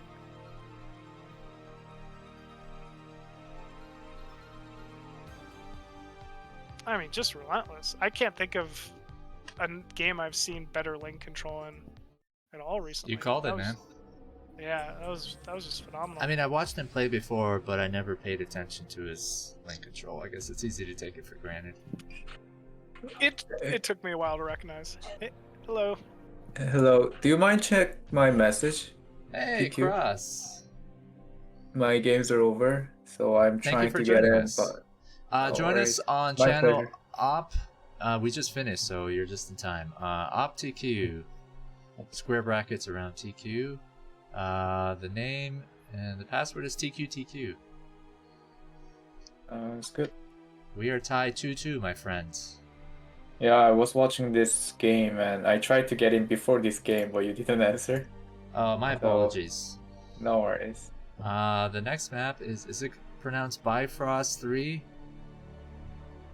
I think it's Bifrost 3, yeah. Wow. Old map. I have not seen this one in a while. I remember this map. I remember Boxer did some bunker rush at the back of the mineral line there. Yes, I do remember that. He ran the Marine all the way around the edge of the map. Yeah. What year was this map played on? That was early. This was a really early one. Yeah, the early 2000 maybe. Oh, really? Okay, so. Yeah, maybe 2002-ish, something like that is my guess, but I don't remember. Yeah, it was really the golden age. Guys, those years were wonderful because we were teenagers and we played the shit out of this game. You know, like 6-8 hours a day, every day for years. You know what I mean? I think more games of Brutal were played those years than now. Even though the builds or strats or whatever weren't as developed, it was a wonderful time. But anyways. It was fun because back then you felt like you were innovating, you know? The game wasn't figured out, you know? You're like, oh, I could still find something new maybe, yeah. You know? But obviously, easier said than done. My parents bought the computer when I was like 7 years old for the first time, and my mom asked the person who brought the computer that if he can download a game for me so I can play, and that was StarCraft. So yeah, there was something magical about that game when it came out. Everybody was just like, StarCraft. Yeah, I remember my first game. A few of my friends had it, and I wanted to play some other game, and they were like, no, you got to try StarCraft out. And I think I went 4 SCVs, made a barracks, and he 6-pooled me. And I was so mad like that I then like practiced and played him like a month later just to beat him. We were like teenagers, but you know, listening to stories like Yeah. Cross's, it's amazing that people were like 7 or 8 or whatever, you know what I mean? I didn't really Yeah. think about that until I came back and I heard those kind of stories. Yeah, I remember when I was like 8 years old, I wanted to get into a clan called Always Clan because that was a really famous clan back in the day, and I had to be over 20 years old to get into that clan, Oh, they and had I an was like age. I was like 8 years old, so I lied to the people that I'm actually 20 years old. That's so funny. Did you get But in? somehow, yeah, somehow they believed it, but I don't know if they actually knew it, but Clans were super serious back then. I mean, they still are, but it was like, yeah.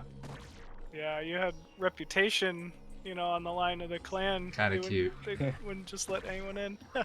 Yeah, that is cute. alright guys, what are we seeing here? What are they going for? It's a pretty old school build here. 2 racks opener from Grime Boss. I wonder why he's opting for this instead of taking the back natural, but it's pretty standard actually. It's still a very good build. Yeah, I personally think that this build from Casper is really good because there's no natural here, and you cannot hold his Marimatic Bush with Sunks, while Eonzerg took the back mineral base, but it doesn't have gas, so Ah, Yeah, what's up with these Yeah. old maps not having the gas at the natural? old maps didn't like Zerg players. Wait, is it because we just didn't have the whole fast expand kind of thing, or is... They- It was just different back then. Hmm. It was really before I feel like the game was figured out enough to know, you know, how much gas you need to like tech up? And yeah. it's like and they'll be good with 1 gas. It has 5,000 in there.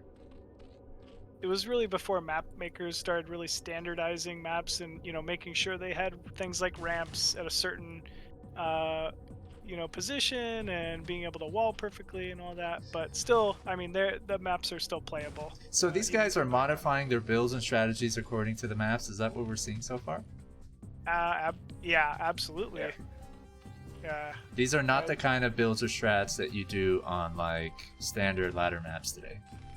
No, not at all. I mean, neither build that these opponents have really been doing would be what standard at all on some of the more Because they modern wouldn't work maps. at all? I mean, I'm sure they would work okay. They might not just be optimal. You know, I feel like Eonzerg could do this and still beat plenty of players even on newer maps, but it's particularly well for these older ones. Beautiful link control there from Eonzerg. He's really minimizing the damage these fire bats are able to get done.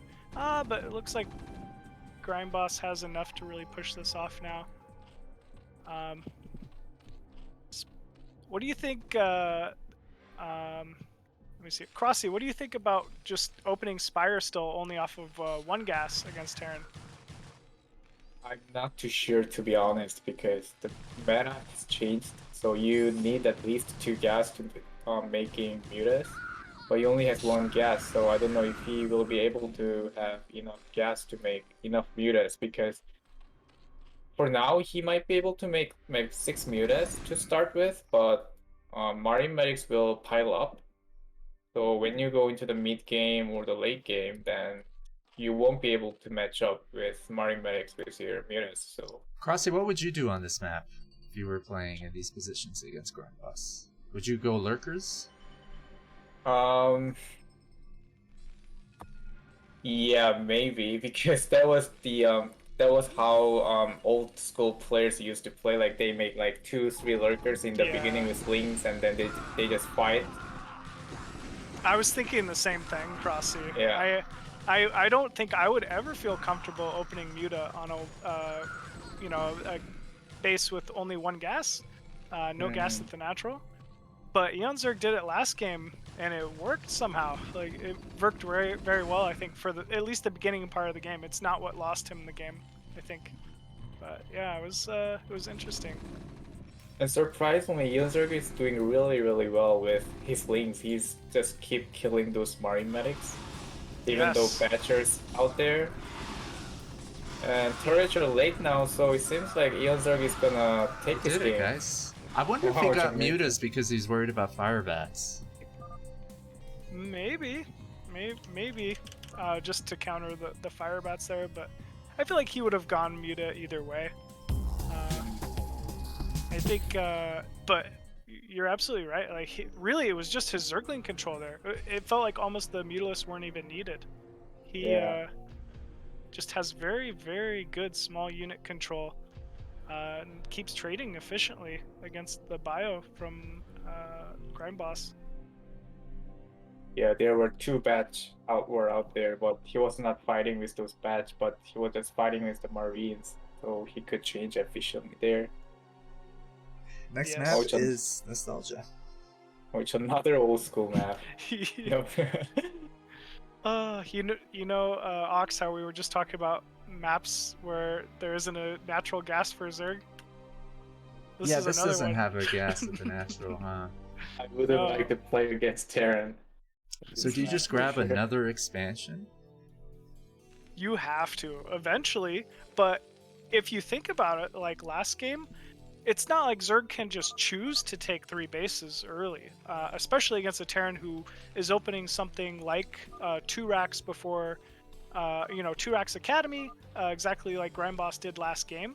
So there are things Terran can do to make you feel very uncomfortable about taking another gas base farther away. But yeah, I think typically as a Zerg player, I would not feel nearly as comfortable on a map with just 1 gas and no gas at the natural, for me. But Eonzerg makes it work. And you just said this is the most imba map in StarCraft.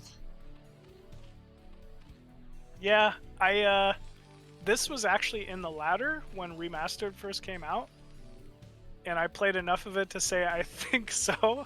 I don't know, maybe not. Is that just because it's missing? I mean, other maps are missing gas at the natural. What else makes this imba?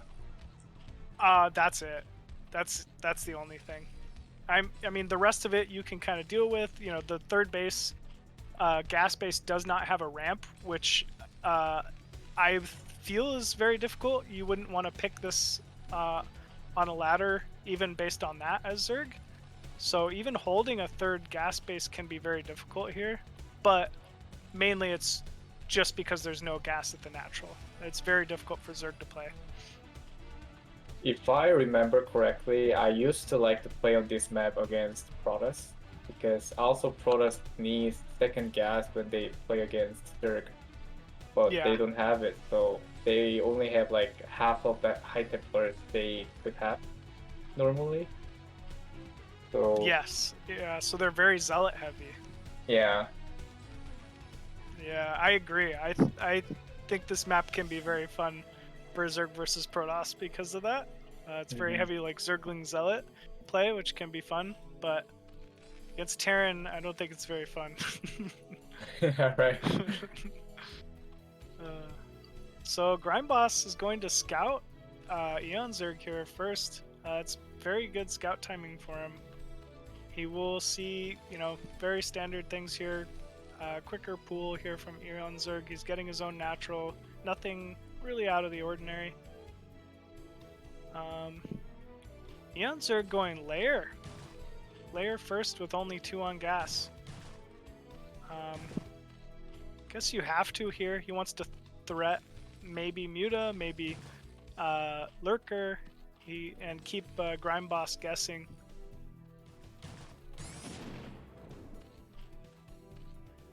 Meanwhile, Grime Boss, go for it. Oh yeah, I expect another link flood from Eonzerg, but I just noticed that the net is too big, so it's gonna be hard for Grime Boss to SimCity the net and defend the link flood here. But he's actually going for a Lurker.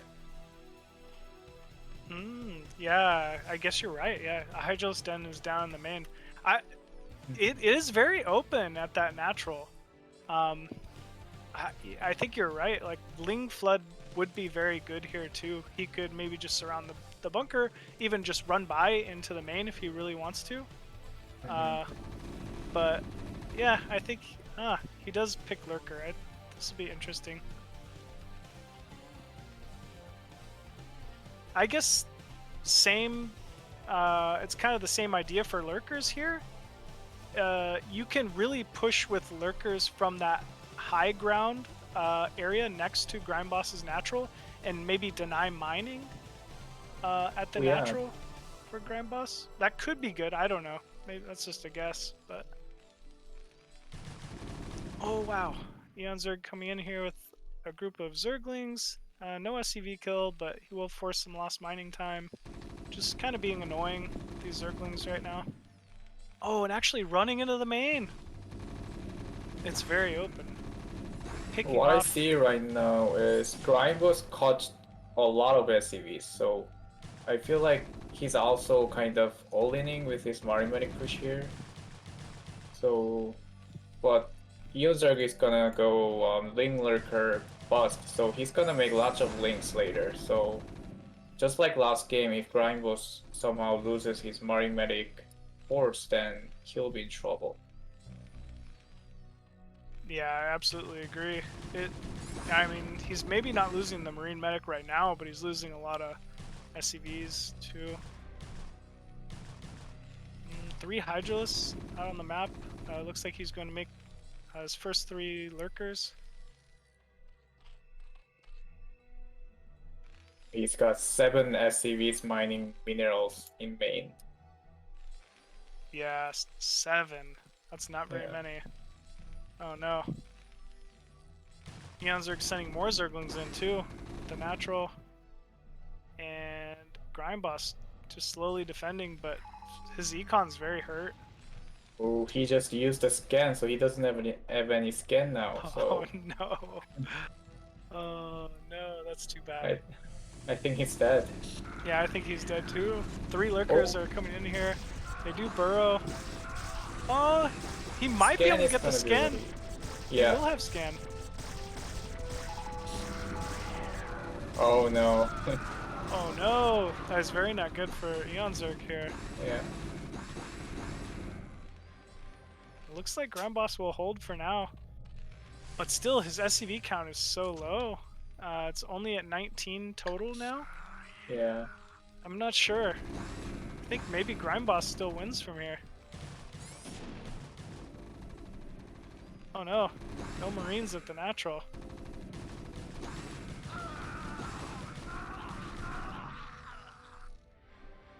More Zerglings are flooding inside the main. There's only 2 Marines waiting for these 3 Zerglings. Meanwhile, Grindboss continuing to push across the map. Actually, only with his Marines though. A little bit of an accident. There's no medics with this force, but he is able to just walk by these Lurkers onto the ramp and start targeting down some of these Zerglings. Actually, 1 Lurker does complete here for Eonzerg. But actually a little bit of a miscontrol there from Grindboss, and Eonzerg will survive.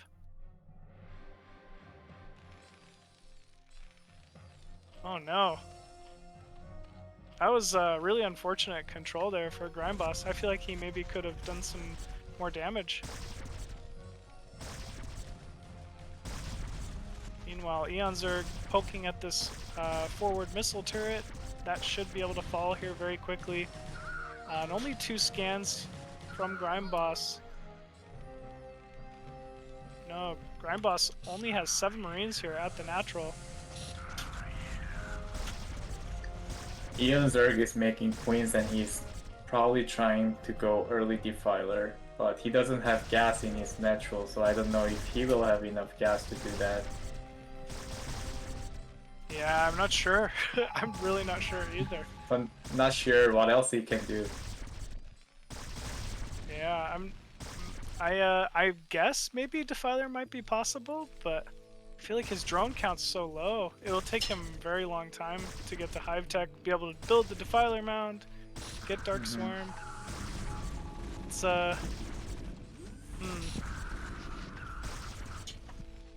Every lurker is so precious because he doesn't have gas. Yes, but at the same time, every Comstat station that he's able to force a cancel on is so precious too. It's very, it's very cool actually. It's very nice here. Eonzerg. Oh no, is he gonna get that bunker? He is. There's no skin. Oh, nice. Wow, very nice. Now he'll be able to deny mining here at Terran's natural. Wow. This is very cool play. Eonzerg backing up with a couple of these lurkers, does not let either of them go down. And Grindboss just forced to lift the command center and land it at another spot in his natural just to get the comp stat out. I like the adjustment, especially because I feel like he still has maybe better econ than Eonzerg, just because Eonzerg has been on such a low drone count this entire game. We do have the Defiler Mound going down at the natural of Eonzerg, so it looks like you were right, Crossy. It is going to be Defiler. Yeah, but it's really good micro from Eonzerg. He didn't even lose any lurker while keep pressuring Terrans. So even though he doesn't have much gas because Ned is gasless, but still he has like 6 lurkers, which is still enough to get a contain. So I think Eonzerg is in a really good position here. Yeah, I absolutely agree with you. I mean, his control was just so strong. And all the scans he's forced, comm stats. Oh, Grindboss is moving in here with his first siege tank. 3 lurkers go down. Eonzerg just choose to move forward and start doing some damage to this bunker. I don't know if this is a good call. I feel like he should just wait for his next Defiler.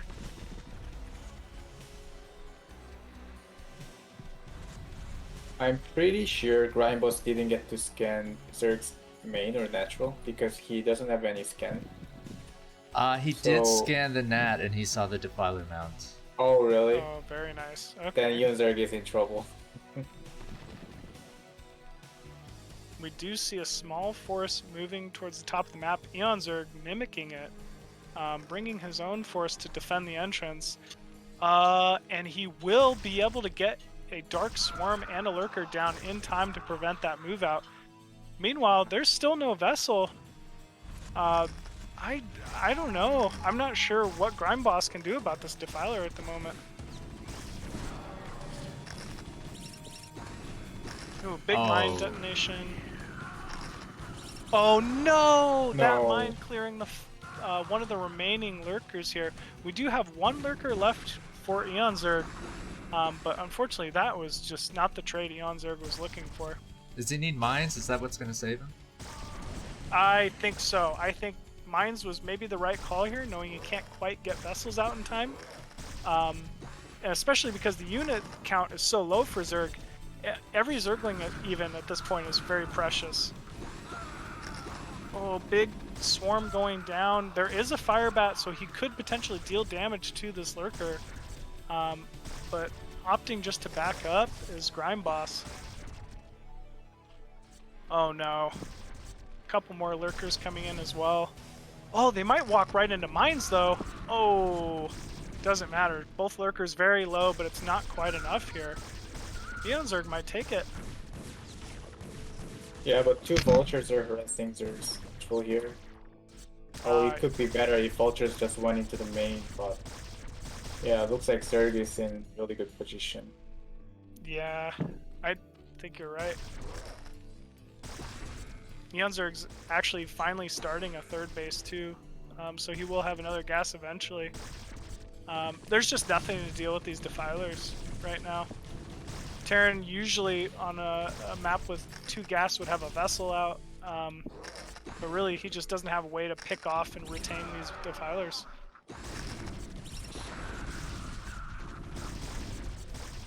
dropship's going toward Eonzerg's main, and this one dropship may change the whole game, just like always in ZVT. Yeah, it really is. Like one dropship with bio and it can be very difficult, but it looks like Eonzerg's recognized it. Mm-hmm. Wow. Nice hold. Very nice hold. It's so tough to dropships on the mini map a lot of the times, especially with so much going on in a game like this. It's very good that Eonzerg saw it.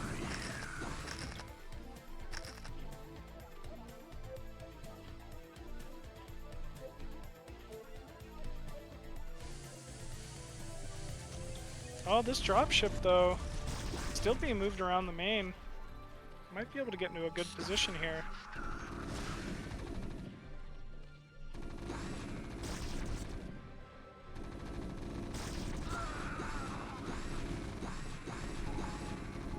I mean, he's got no anti-air, so he could just keep picking him up, dropping him at the mat, at the third, but he lost all his Marines.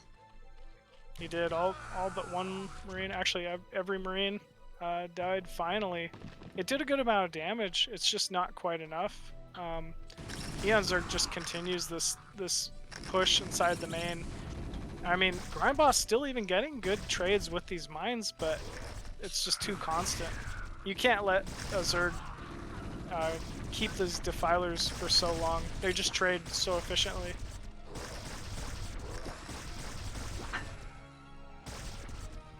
Wow, just beautiful play again by Eonzerg. Really knowing these maps. I feel like he practiced a lot on these maps ahead of these games in order to come up with some of these builds. $39 on the line, guys, every single game, so just fighting to the death. Yeah, it just shows how experienced player Eonzerg is. No matter the map, like he just plays how he has to play. Yes. I would just forego if I have to play tournament games in a map like this. I would never do any macro game out of this map. Yeah, absolutely. Because it's just so much easier than actually studying a map like this. I mean, I never would have guessed one base defiler play. One gas defiler. That's so interesting. Yeah. But it was very strong. Very, very strong.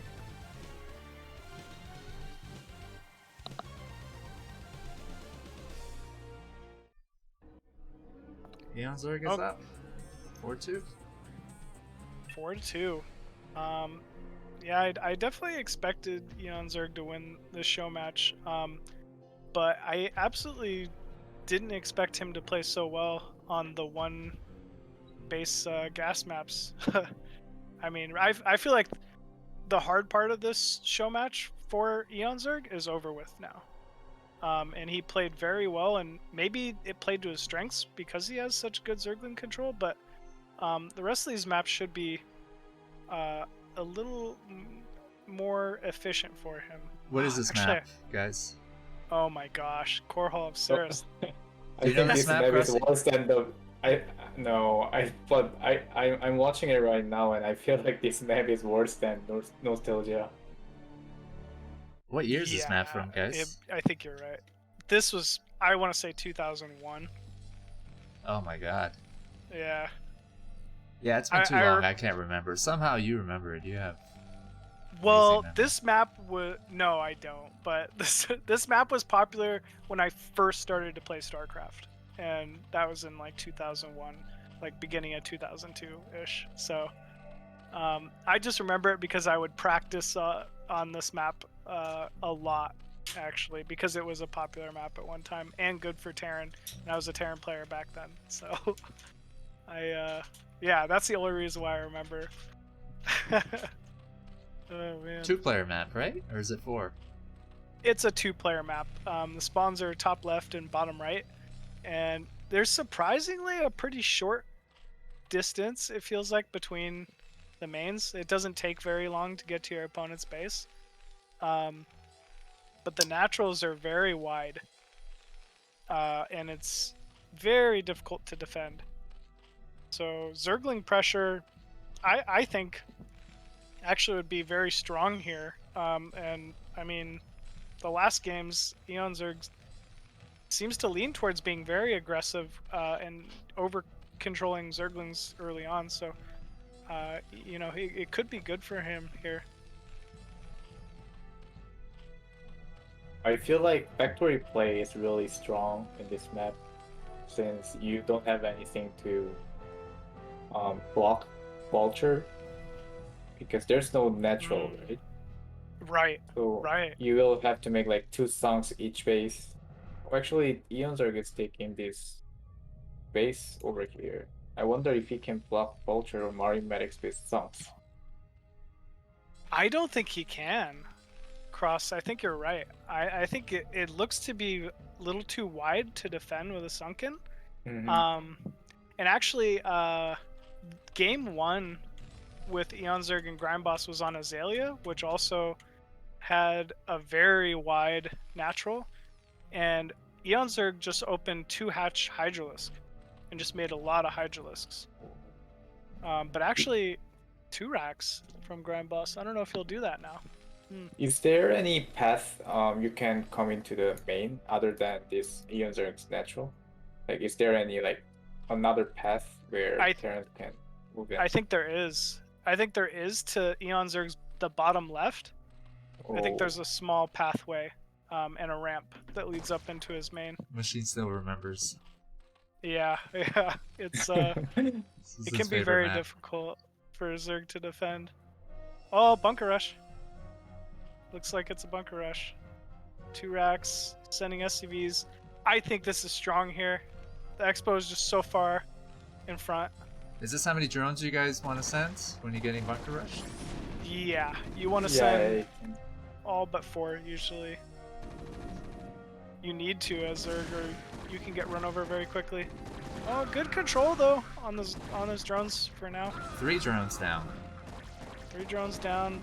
He's picked off quite a few of these Marines. 4 drones. And this, I feel like this is a pretty big investment from Grindboss. So he will actually go back, but I don't know. Eonzerg has to be feeling pretty happy at least for saving such a forward expansion. Love these fans. Satellite. Yeah, they're kind of cool actually. It's definitely different. Ironboss just keep pushing out, but Eonzerg is making more links and he's not even mining gas, so he's probably gonna just link flood here. So he has to be really careful. I think you're right. Oh, big engagement from Eonzerg, but he will be forced to run back. I mean, I think Eonzerg even could pull his drones here and defend this very easily. I'm a little surprised. Oh, actually, 2 drones go down very quickly. That's not too good here for Eonzerg. But yeah, he's just making nothing but Zergling, and speed is almost complete for these Zerglings, so he could get a very good surround. Oh, meanwhile, bunker going down at the natural here. If We're he going gets back a to bunker 2001 strats, guys. yeah, it looks like it. Oh, Zergling speed finishes. Wow, very great control there from Eonzerg. Oh, bunker's done. Bunker's done. Only 1 Marine. Yeah. He will pick off that SCV. The bunker will go down. Wow. Very good control here by Eonzerg. And now he's just going to barrel forward. I believe Grindboss will be able to get a bunker down inside his main. And once that bunker's down, he will defend. So Eonzerg will absolutely need to start droning. But still, he got very good damage done and held his natural.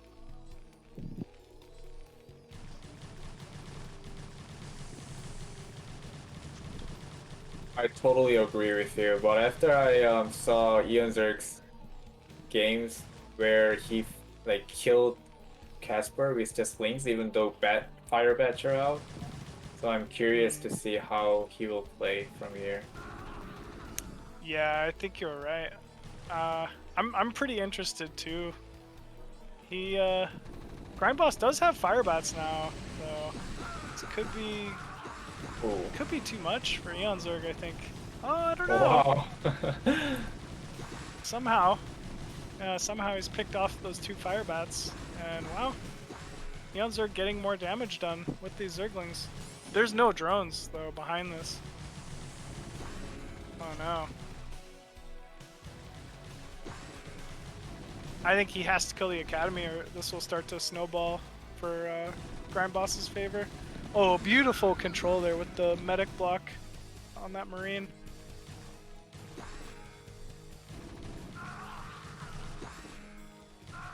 Three SCVs not mining. Yeah. One more up top as well. No. I think it's working. How is this working? Yeah. He needs to get inside the bunker.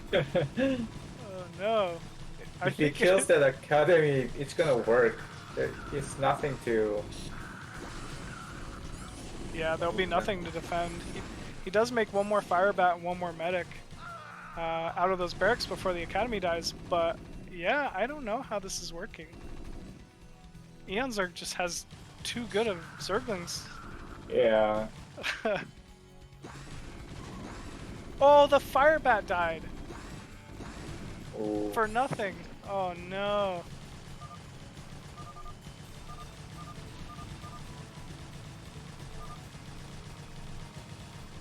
Oh no. Okay, Casper's mad here. Yeah, he's a little upset. I'm not sure what he's talking Maybe. about. He has to change his keyboard. Who's they always? Is he talking about his Marines? Are they spawning outside? Not He inside? said, I think he said R. I think he meant to reset his rallies so the fire bat didn't walk out there and die. I think that's what it is. Oh, I see. Yeah. Because yeah, that fire bat walked straight out of the barracks and just move commanded into Zerglings and died. I love how he hasn't left the game though. Yeah. I mean, because Eonzerg has no drones and he knows it. That's the only reason why he's staying here. So there may be, through some miracle, and Eonzerg accidentally throws all of his Zerglings away to a group of Marines and a wall or something like that. Maybe he can come back, but he's definitely not in a favorable position now. I'm sure he's just shocked. I haven't seen a Zerg be able to do so much damage with Zerglings like this, very often. It's very difficult, the small unit control Eonzerg is doing here with these Zerglings. Not only to execute, but to defend. What I feel right now is that I don't know anything about this game because I haven't seen this kind of game for a long time. Yeah, how do you cast So this? I don't know how this game will go, and I feel like I'm a noob. Same here. I remember Cork once said, we're going back to the days when nobody knew how to play StarCraft, and it's just, Marines and Zerglings just fighting each other. It's really what it feels like. Yeah, I mean, part of it is, the map is so open. I think it kind of, leads for this to be a more favorable play again, but it's still just so crazy to watch. It's a lot of fun. Mm-hmm. Look at this Zergling split. Just, it's like waves parting. The way he splits around the units, it's very nice. Alright, what's the Zerg tech gonna be? We got a Spire down? Zergling. Oh, we do have a Spire down. We do have a Spire finally, so eventually he will be able to make mutas. But for now, he's just going to continue with this Zergling harass. I feel like Eonzerg is just trying to earn some time until he can have enough drones before he start making sunk. But I feel like Grindboss is just wasting too much time here. He should just go if he tries to go. Yeah, but absolutely. Probably feels like Zerglings are just gonna slaughter all his units. Yeah. He's got Look, a bunker in a Eonzerg very good place. So. Eonzerg is earning another time here. His link micro is insane. It really is. This has to be so annoying to play against. Mm-hmm. Grind Boss finally just deciding to go though. I think this is smart. Oh, is he going all the way around to the main? I think he is. No. Oh, this is the other path you're talking about, huh? Yeah, I believe he is. I think that's where this leads to. And we don't have anything inside the main of Eonzerg. He's only going to be able to defend with nothing but pure Muta, which he might be able to do. You know, it's not the biggest Marine count I've seen, you know, 10 Marines, but it will be very difficult. Meanwhile, another depot falls inside Grindboss's main. I mean, He's sending Eonzerg... Zerglings back. I think he knows something's up. Yeah, I think you're right. Mutas are gonna be out, so he's gonna be fine. But I'm wondering if Eonzerg actually knows that there is another path to his main. Yeah, I think he knows. He's going on right it. to it. He's so Oh. smart. And the timing, too. He didn't even scout it out. He just knows. Well, it's like, where did that group of Marines go? They're somewhere. Yeah, it's true. It's true. Oh, he's gonna Oh grab no, medics. miscontrol here. He will grab... There's free medics. Oh no. Getting those 2 free medics is huge. That will absolutely stop this push. In fact, I don't even think Grindboss can run away either. Yeah. Oh no. That's Oh good. no, GG. No GG. Wow. Eonzerg, he's just too quick with the Zerglings. Yeah, he can actually play the game in these kind of weird maps. It's good. He is very, yeah, it's very good. I mean, I don't know how how he has such a very strong opening on these maps as a Zerg player, but he's making it look very good. Yeah. Yeah. 9 It's just games, fun, guys. too. The next map is Ragnarok. This was the one I said I didn't know. I don't know if... I don't really remember this map for some reason. Oh no. Oh, it sounds like I Crossy, see... you know it. No, I mean, every time I see a new map, I feel like this is the worst map. It doesn't even have any... It doesn't even have natural. I How are know you gonna... Yeah. The natural's right next to the main, but it's so far away in travel distance. Huh.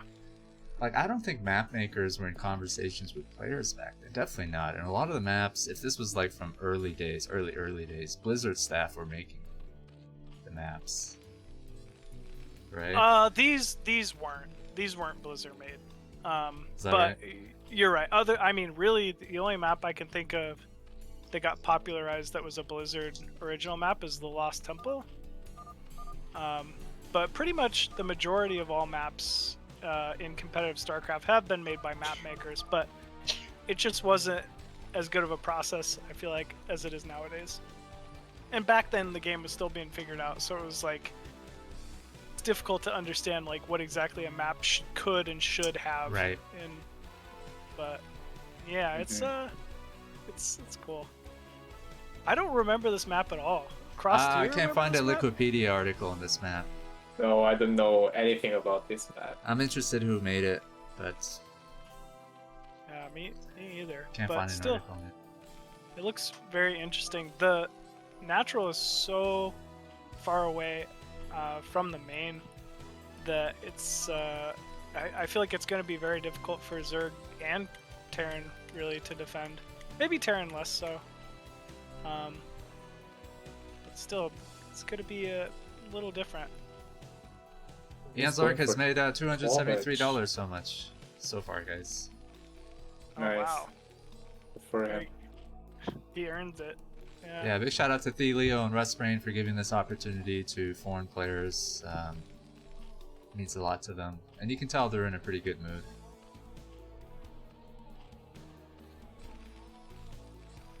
Yeah, I have some Korean friends who play StarCraft as well, because I also play lots of StarCraft with Korean, and some of Koreans are really jealous about the prize pool of BSL. Foreign events? Yeah, because Yeah. the competition is so... I know people say Koreans have a lot of opportunities, but imagine the fierce competition there is. Like, people who aren't even semi-pros on ladder who just play it for fun, and who've been playing it for fun for years, are like Yep. gods. But Yeah. even for semi-pros, there are not many tournaments they can win, Yeah, right. right? That's why do we you try to have sponsor be- show matches with Kala and Scan and Yoon and Yapsat and them. Casimir says a wonderful Star League for players who didn't make it into ASL. Artosis and DeWalt are in there now. Nice. Narak, is that how you pronounce it? The Narak Star League? I think. Oh that yeah, sounds is right. it Casper Muse? Yeah, that's right. Big shout out to him. Yeah.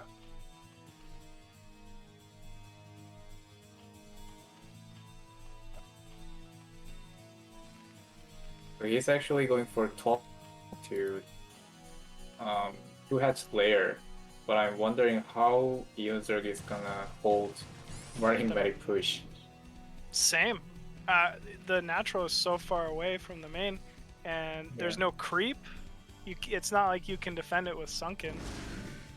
I haven't seen Grind Boss mech much. Is there an issue with going mech on these maps? For Zerg? He went mech the first game, but I think yes, mech.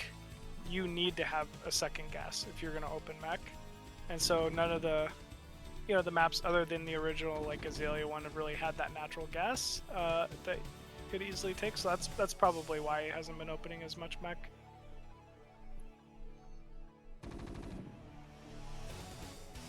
Okay, he gets a creep colony at the natural, but I don't know what that's gonna do to defend his main.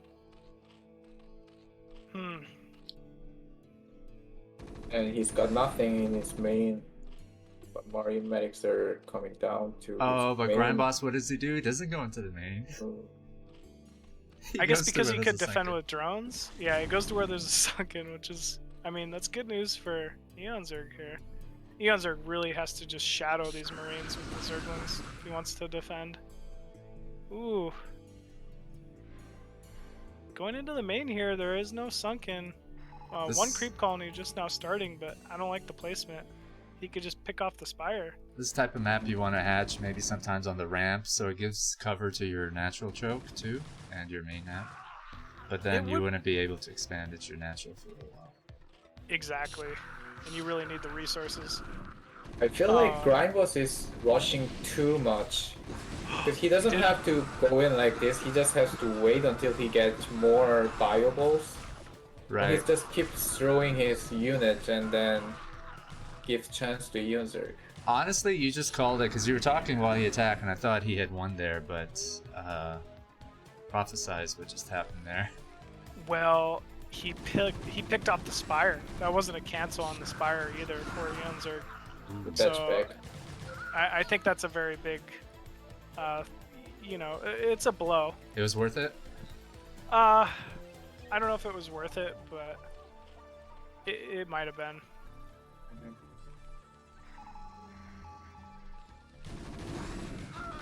Eonzerg diving in. There's no medic here. I guess he feels like he could just go in and trade, but will back up. Yeah, I don't know. I don't think Eonzerg was happy about losing that Spire, or at least not getting a cancel. If he canceled it, I would feel a lot better. But man, Grind Boss picking that off, that will hurt.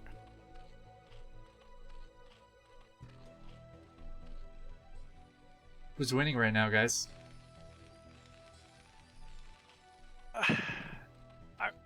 I want to say it's starting to swing towards Eonzerg if he gets the Spire up in time here. Actually, I don't know. This is going to be very close. I feel like I don't know anything about this game at the moment. So Yeah. I can't tell, but I feel like, yeah, Eonzerg is in a better position than Grindboss because his Munis is gonna be out now. And Grindboss only has like 19 SCVs, so he's really, really poor. I don't know why he's just cutting SCVs so early. Yeah, I'm not sure either. If this timing push by Grind Boss, picks off a significant amount of drones or Mutalisk, it could be worth it. But if not, I think Eonzerg will win. Oh. How many Marines do you need to take on 2 Sunkets if you have 2 medics? I'd say about at least 8 just to kill the Sunkens. Yeah, but usually Zergs pulls drones or they have links. But if they don't have anything, then yeah, you can just force fire a sunk. That's enough Marines to kill the sunks. But Eonzerg has Muta up, so if he engaged there, it would have been very bad for him.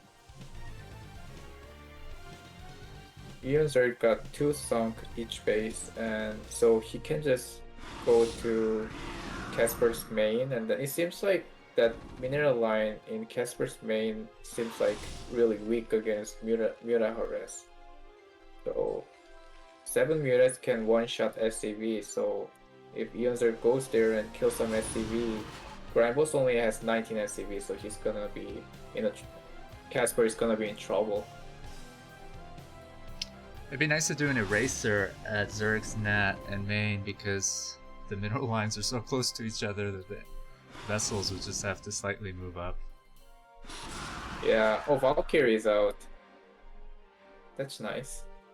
Yeah, that is a very nice tech switch. I think it could be good here. Normally you don't see Valkyrie on one base, but I mean, I guess it makes sense given, I mean, Eonzerg can't really do anything else at the moment. It's got to be only Muta.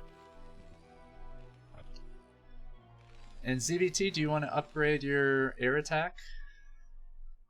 Or do you go Terra Space? Because I noticed differences in games. Some people get I think armor. a lot of Zergs. I think a lot of Zergs differ. Like, I personally like armor, especially if you're going to be, you know, going late game and fighting Marines. But I know if you're really invested in going heavy to hatch Muta, let's say all in, then sometimes +1 air attack is better for killing turrets.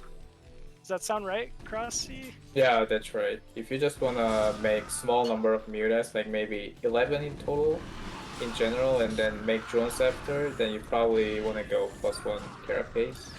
But as you said, if you wanna do something with mutas, then +1 attack is better because if you have 11 mutas and +1 attack, then you can kill turret with 2 shots. So Yeah. What about in ZVZ? Is there any reason to go +1 attack ZVZ?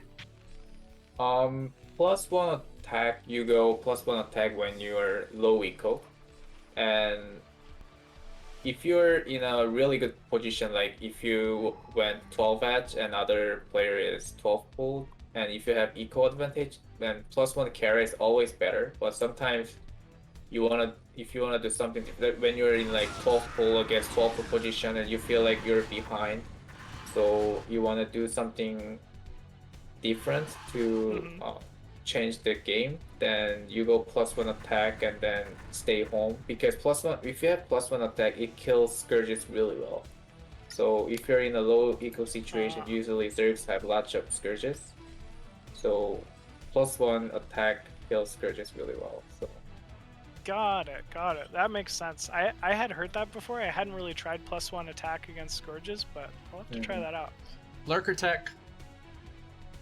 Yeah, we finally are really going to be needing this Lurker tech as it comes out. There's 2 vessels and this Valkyrie, and I mean, Grindboss doing a great job. Oh, controlling the Valkyrie. oh, I thought he was going to pick it flew off right there. past it, yeah. Yeah. he's got a tank too, so I don't see Eonzerg holds it. 2 vessels, guys. Those mutas are pretty damaged. They really are. And he doesn't even need to use the irradiates on the vessels at this point. He could just pick off lurkers with them. I agree with Cross here. This looks very difficult for Eonzerg. I'm not sure how you win from here.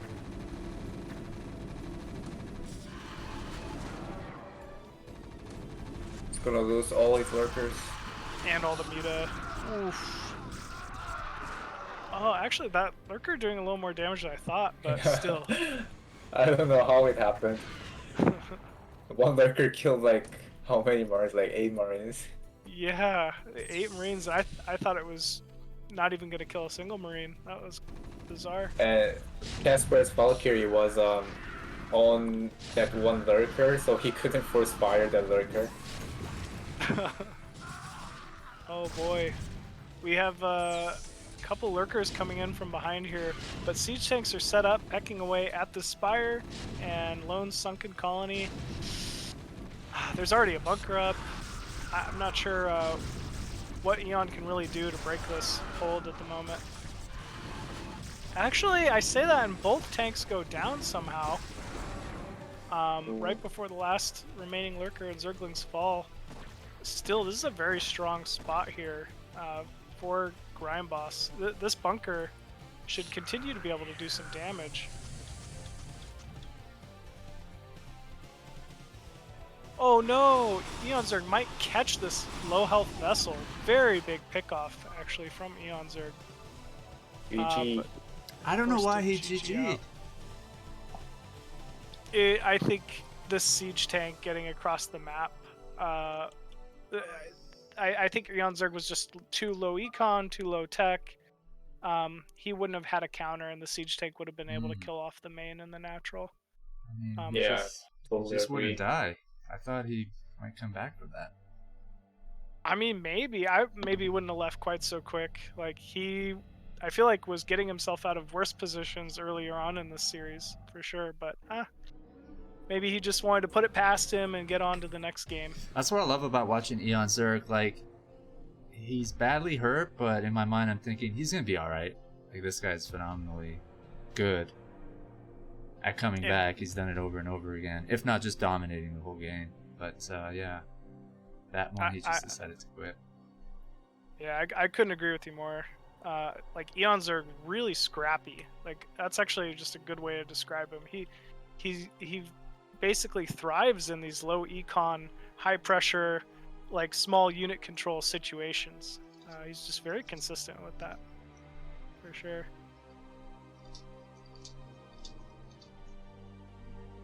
Yeah, and what I think about Eonzerg is he never just does what he wants to do, but he always like press his opponent. Like he wants to press opponent with his links or with mutas. And while he pressing the opponent, he always makes drones behind. Yes, he absolutely does. Like he's just relentless pressure, and he knows exactly when and where he can squeeze out drones, and he never overmakes drones. It's never too like a lot. It's just a little here and there, and then more pressure and more pressure. Right. Which fighting spirit?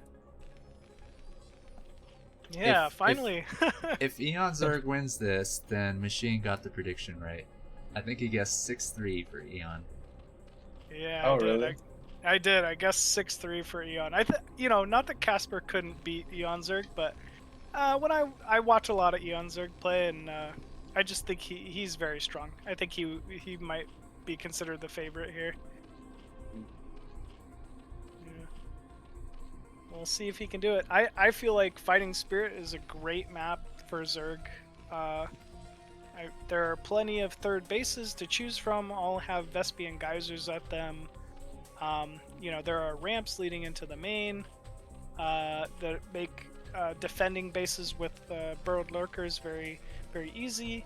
And then it's even a good map for muta control across the map. Defending or even against Terran's naturals and mains and things. So honestly, Fighting Spirit's it's one of the most standard maps you could choose from. It's very balanced for both sides. I personally don't like this map if I have to play ZVT. But after I watched like last 4 or 5 games, I feel like Fighting Spirit is a really Zerg map. Why don't you like playing ZVT on this map? The major reason is the map is really small. So I have to think a lot of things in the early game, because when Terran goes 8 Rex, then it's really strong The timing compared to pushes, other yeah. maps. Yeah, and Yes. you can actually block the ramp in main, so you can just go 8 Rex and then you can just block the ramp. So there's not much thing you can do about it. And usually I like to take third on the neutral base, like 6 o'clock or 9 o'clock or 3 o'clock, but there are 2 paths to it, so it's also harder. But yeah, definitely Fighting Spirit is a map that I want to play for sure compared to other maps in this series. Yeah, absolutely. I share your sentiments. I think it's it can be a very good map for Zerg, but the closer you know, 6 o'clock, 3 o'clock, 9 o'clock naturals, having 2 entrances is always more difficult for a Zerg player to hold. So it's usually never ideal, which kind of limits, like, you know, normally I think a lot of Zergs would like to secure another main as a third on Mhm. this map, but sometimes it can be very difficult to get lurkers over there in time, you know, to defend early bio timings, and it has its own problems, but definitely forward 8 racks is something I lose to quite a bit on this map. Very difficult to hold.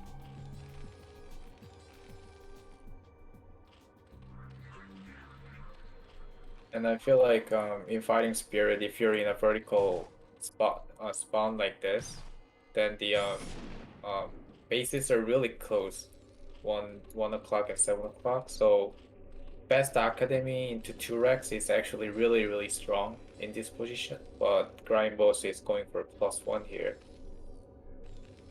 Yeah, he is going for a +1, which I think can be very good. Um, because they are a close vertical position, I think he expects that Eonzerg will open Muta, right? Yeah. I think this is a powerful position for Mutalisk against Terran. Mhm. Um, so maybe +1 is kind of his way of getting ahead of it and saying, okay, I know what you're going to do. I know you're going to open 2 hatch Muta. I'm going to have to sit here and defend anyway. I'll cut some Marines early, get my +1 a little bit quicker, and then, you know, maybe be able to have more of a presence out on the map a little later on, guaranteed. Mhm. So maybe, I think, you know, it could work out for him here. We'll see. Always, if you can go +1, then it's always the best scenario for Terran. Yeah, yeah. But Eonzerg is just going for the standard Muta openings, so looks like Casper is in better position regarding the build order. In terms of build order. I absolutely agree. I love +1 against an early, like, standard Muta opener for Terran players. Eonzerg also opting to take that 6 o'clock third. That's you know, could prove to be difficult to hold against Grindboss's +1 timing.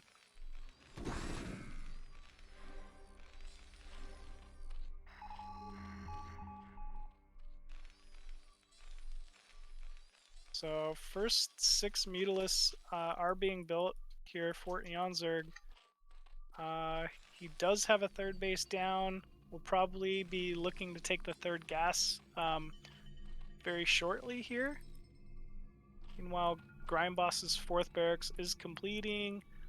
He does have range attack, or range rather, for his Marines on the way as well, starting to produce some turrets inside his main.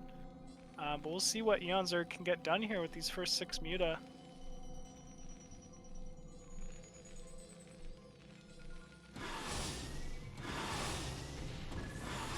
Ooh, does force a cancel on that first turret. Picks off an SCV as well. But Grindboss, really good Marine positioning here. Will prevent these Muta from diving into the main mineral line. And Eonzerg's just backing up, researching +1 armor for air. This is very good.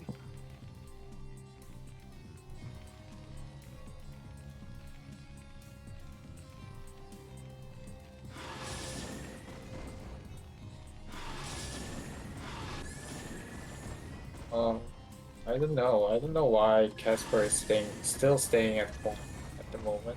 And again, he's not making SCVs. He's at 26 SCVs. Yeah, you're right. This is very He's odd. he went +1 4x into tech, but he's just staying home. But he's actually moving out now. I feel like it's a bit late. Yeah, I agree. I think he should have started moving out as soon as those turrets were up inside the main. But it's very odd. You keep pointing out the SCV count, and you're absolutely right. It's very unique to see a Zerg on even amount of workers with a Terran this early on in the game. I don't know. It feels like Grindboss is maybe missing a window. 2 starports. Ooh, I like it. Getting those starports down. We should see a science vessel probably shortly, and he'll be looking to get a radiate to start dealing with these mutas. But oh my gosh, that was a massacre. Beautiful control there by Eonzerg. Picks off a whole control group of Marines for free. This is starting to spiral out of control here a little bit for Grindboss. Do Terrans typically want to push before mutas get +1 armor or attack? They usually time their pushes based on their own upgrades. So the second that Grindboss had +1 Marine attack complete, really the timing he was looking to hit. But now I don't know, I feel like he can't get any pressure done on the map, and it kind of stems back to what you were saying earlier, Cross. There's just not enough SCVs to really keep up the production of these Marines at the moment. I mean, when I watch pros CVT these days, they make lots of mutas. And the reason why they make lots of mutas with +1 attack is because after they kill these Marine medics, they want to harass Terran's eco. So they want to kill SAVs to make Terrans poor. But when I see this game right now, even though Eonzerg didn't kill any SAVs with his mutas, but since Casper's SAVs count is so low that Casper is just already behind. You're absolutely right. It feels like he is very behind. The one thing I'll say is I feel like Eonzerg's tech could be a little quicker. There's no hive yet on the way. You know, he doesn't have Lurker complete.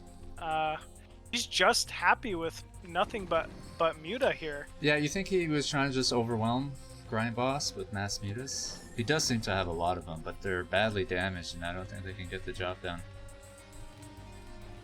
Yeah, I actually kind of agree, Ox. I think maybe he's hitting a tipping point here. We have the first vessels out for Casper, and really that's the second these vessels get irradiate, or really when Eonzerg's Mutalisks are going to become a lot less efficient. So he's got a small window here to continue to do a little bit more damage, but these mutas will eventually get shut down. Ooh, big trade. I don't know about this. Yeah. Eon doesn't have any tech right now, so he has to be really careful with the mutas. I think Casper has a timing here when he gets more Marine medics with vessels. I think you're right. Actually, we even see Hydra speed upgrade at the Hydra Den right now. Ooh. That's definitely unique. You don't see that very often in Zerg versus Terran here, especially when you know the opponent's going bio. Eonzerg diving inside the main here with these mutas. He's really looking to kill off each and every single turret. He needs to get some damage done with these mutas, but I don't know if this is going to be enough. I feel like Grindboss might be able to just survive with his Marine rally. Meanwhile, he's continuing to push across the map. He has 2 vessels, a couple control groups of Marine medic, and he's slowly irradiating these lurkers. But actually, there's a good amount of lurkers here. Oh, 6 o'clock is in trouble. There's only 1 lurker. Only 1 lurker, but he should be able to morph a couple lurkers on the ramp, maybe block and defend this 6 o'clock base for a while. Actually, Eonzerg looking to get aggressive with his lurkers. He just ran out of the natural. Yeah, nice decision. And these lurkers will be going into the natural here, burrowing. Oh my god. Grindboss had no idea. He had no idea about this. And actually, he's choosing to pull back. I'm not sure if that's the right decision here, because Eonzerg's already done the damage he needed to. He's secured his positioning at the natural. I mean, he's just dug in here. There's not a whole lot Grindboss is going to be able to do about this. Wow. What a play.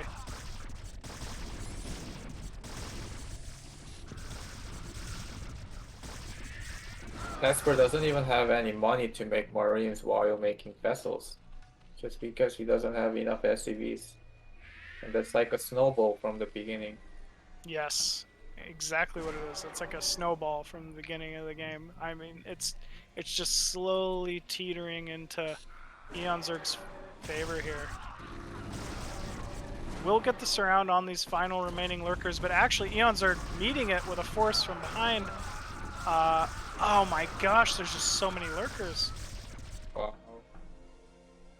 He's still preventing this natural of Grind Boss from mining or even landing. Meanwhile, he's securing a 4th base of his own. He's got Hive Tech on the way. +1 armor will complete here in a second. He's very ahead at the moment.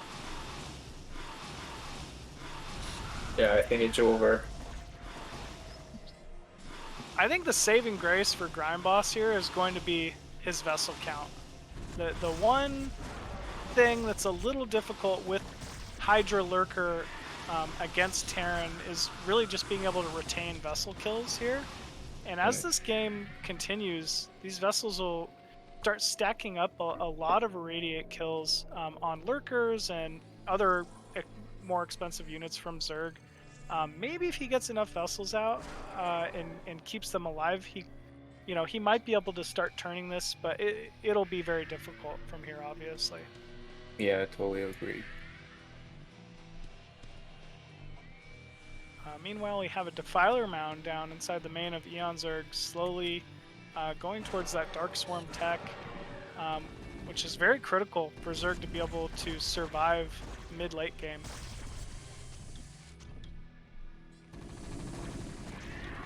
Dropship's out, but since Eonzerg is such an experienced player, he would know that only way he could lose here is by dropships. Yeah, he has 2 Scourges outside of his main, and he's ready for it. I think you're absolutely right, Cross. He's got to know about this. I think he maybe even saw the dropship with a Hydralisk. That being said, the Scourge are only really defending the main, like you're saying. He might be able to get the dropship off at bottom right and kill the 4th base, but still, he's only on 2 mining bases himself.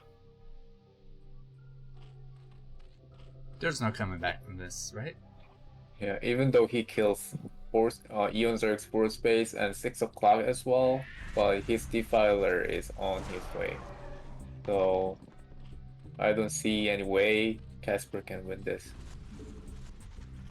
Yeah, drop will. I think you're right. The drop's going off bottom right though. I think, like I was saying, if there's any saving grace, it's going to be somehow these vessels continue to get a bunch of lurker kills and maybe the drop bottom right gets some more damage done at 6 o'clock or something. But I don't want to say it's impossible for Grind Boss to come back from here, but he'll have to play perfectly.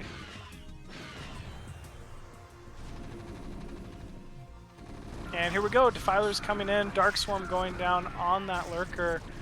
Grind Boss at least creating some space, pushing out a little bit. Wolf Force that early Dark Swarm, but actually quite a bit of bio walking forward into these Lurkers. And actually another Dark Swarm going down. It's just too much. He's just a little too far behind here.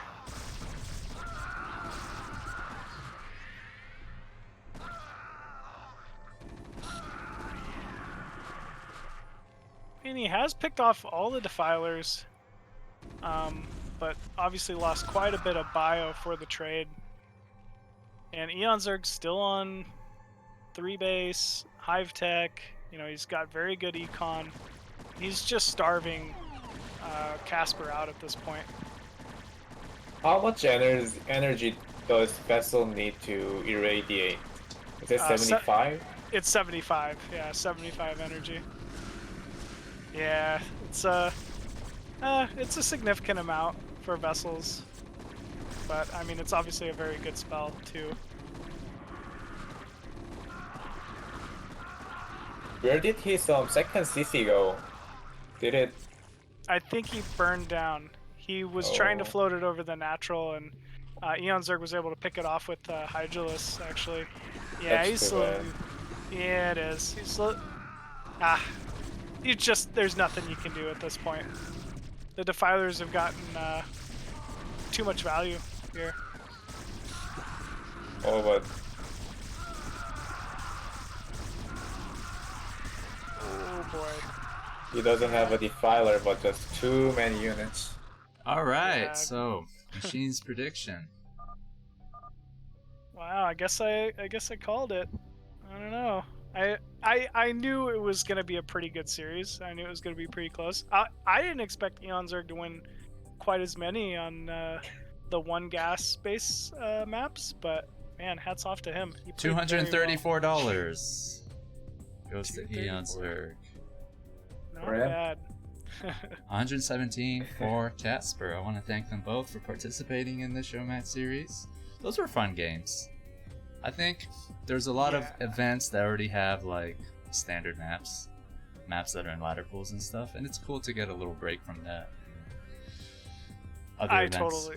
I totally agree. It was fun. Kind of like what Cross was saying earlier. It's like a lot of my experience just goes out the window on some of those old maps. I'm like, oh yeah, I guess this like odd build kind of does work. Or a lot of the times, Eonzerg was so Zergling heavy, and I was thinking he's got no drones behind this, but it didn't matter because of the maps. So it was fun just to see such different play, such unique play, and That's a good point. Somebody might be better at adapting to these wonky old maps. Yeah, I think you're right. I think some players definitely are. But that was a lot of fun. Seeing those old maps made me think of my old days.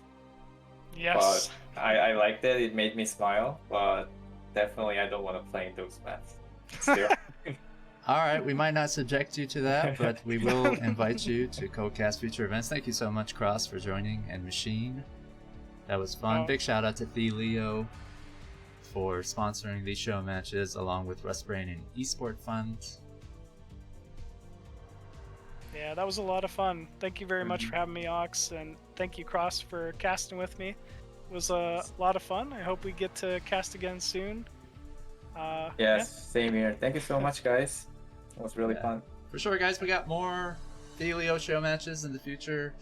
Gorinich versus Rhett, Bonnet versus Dandy, Koget versus True Touch, and one more to be determined. If you have suggestions, there's a thread about it in TL.net in the tournament section. It's called the Leo Showmatch series, so you can make suggestions. You can suggest yourself, Crossy or Machine. Okay. All right, I might have to. $350 show matches, so. Awesome. Okay. God, that sounds like a lot of fun. I actually can't wait for the next one. Gorinich versus Rat should be a very good series. Yeah, I think they did a fantastic job of picking matches. Yeah, Rat, one of my old school favorite Zerg players, and actually just friends. He's a very, very strong Zerg player, so it'll be really fun to watch him play something. Okay, guys, we got Best of the Best tour now. Crossy is playing versus Oya live, so that'll be on Twitch on TeamThinkQuickTTV. Yeah, I'll go get ready for it. Yeah, go get ready, Crossy. Awesome, I'll have to watch. Good luck, Cross. Thanks, guys. Thanks for All co-casting, right, guys. Thanks everyone for tuning in. We'll be back. All right, take care, everybody. See ya. Bye.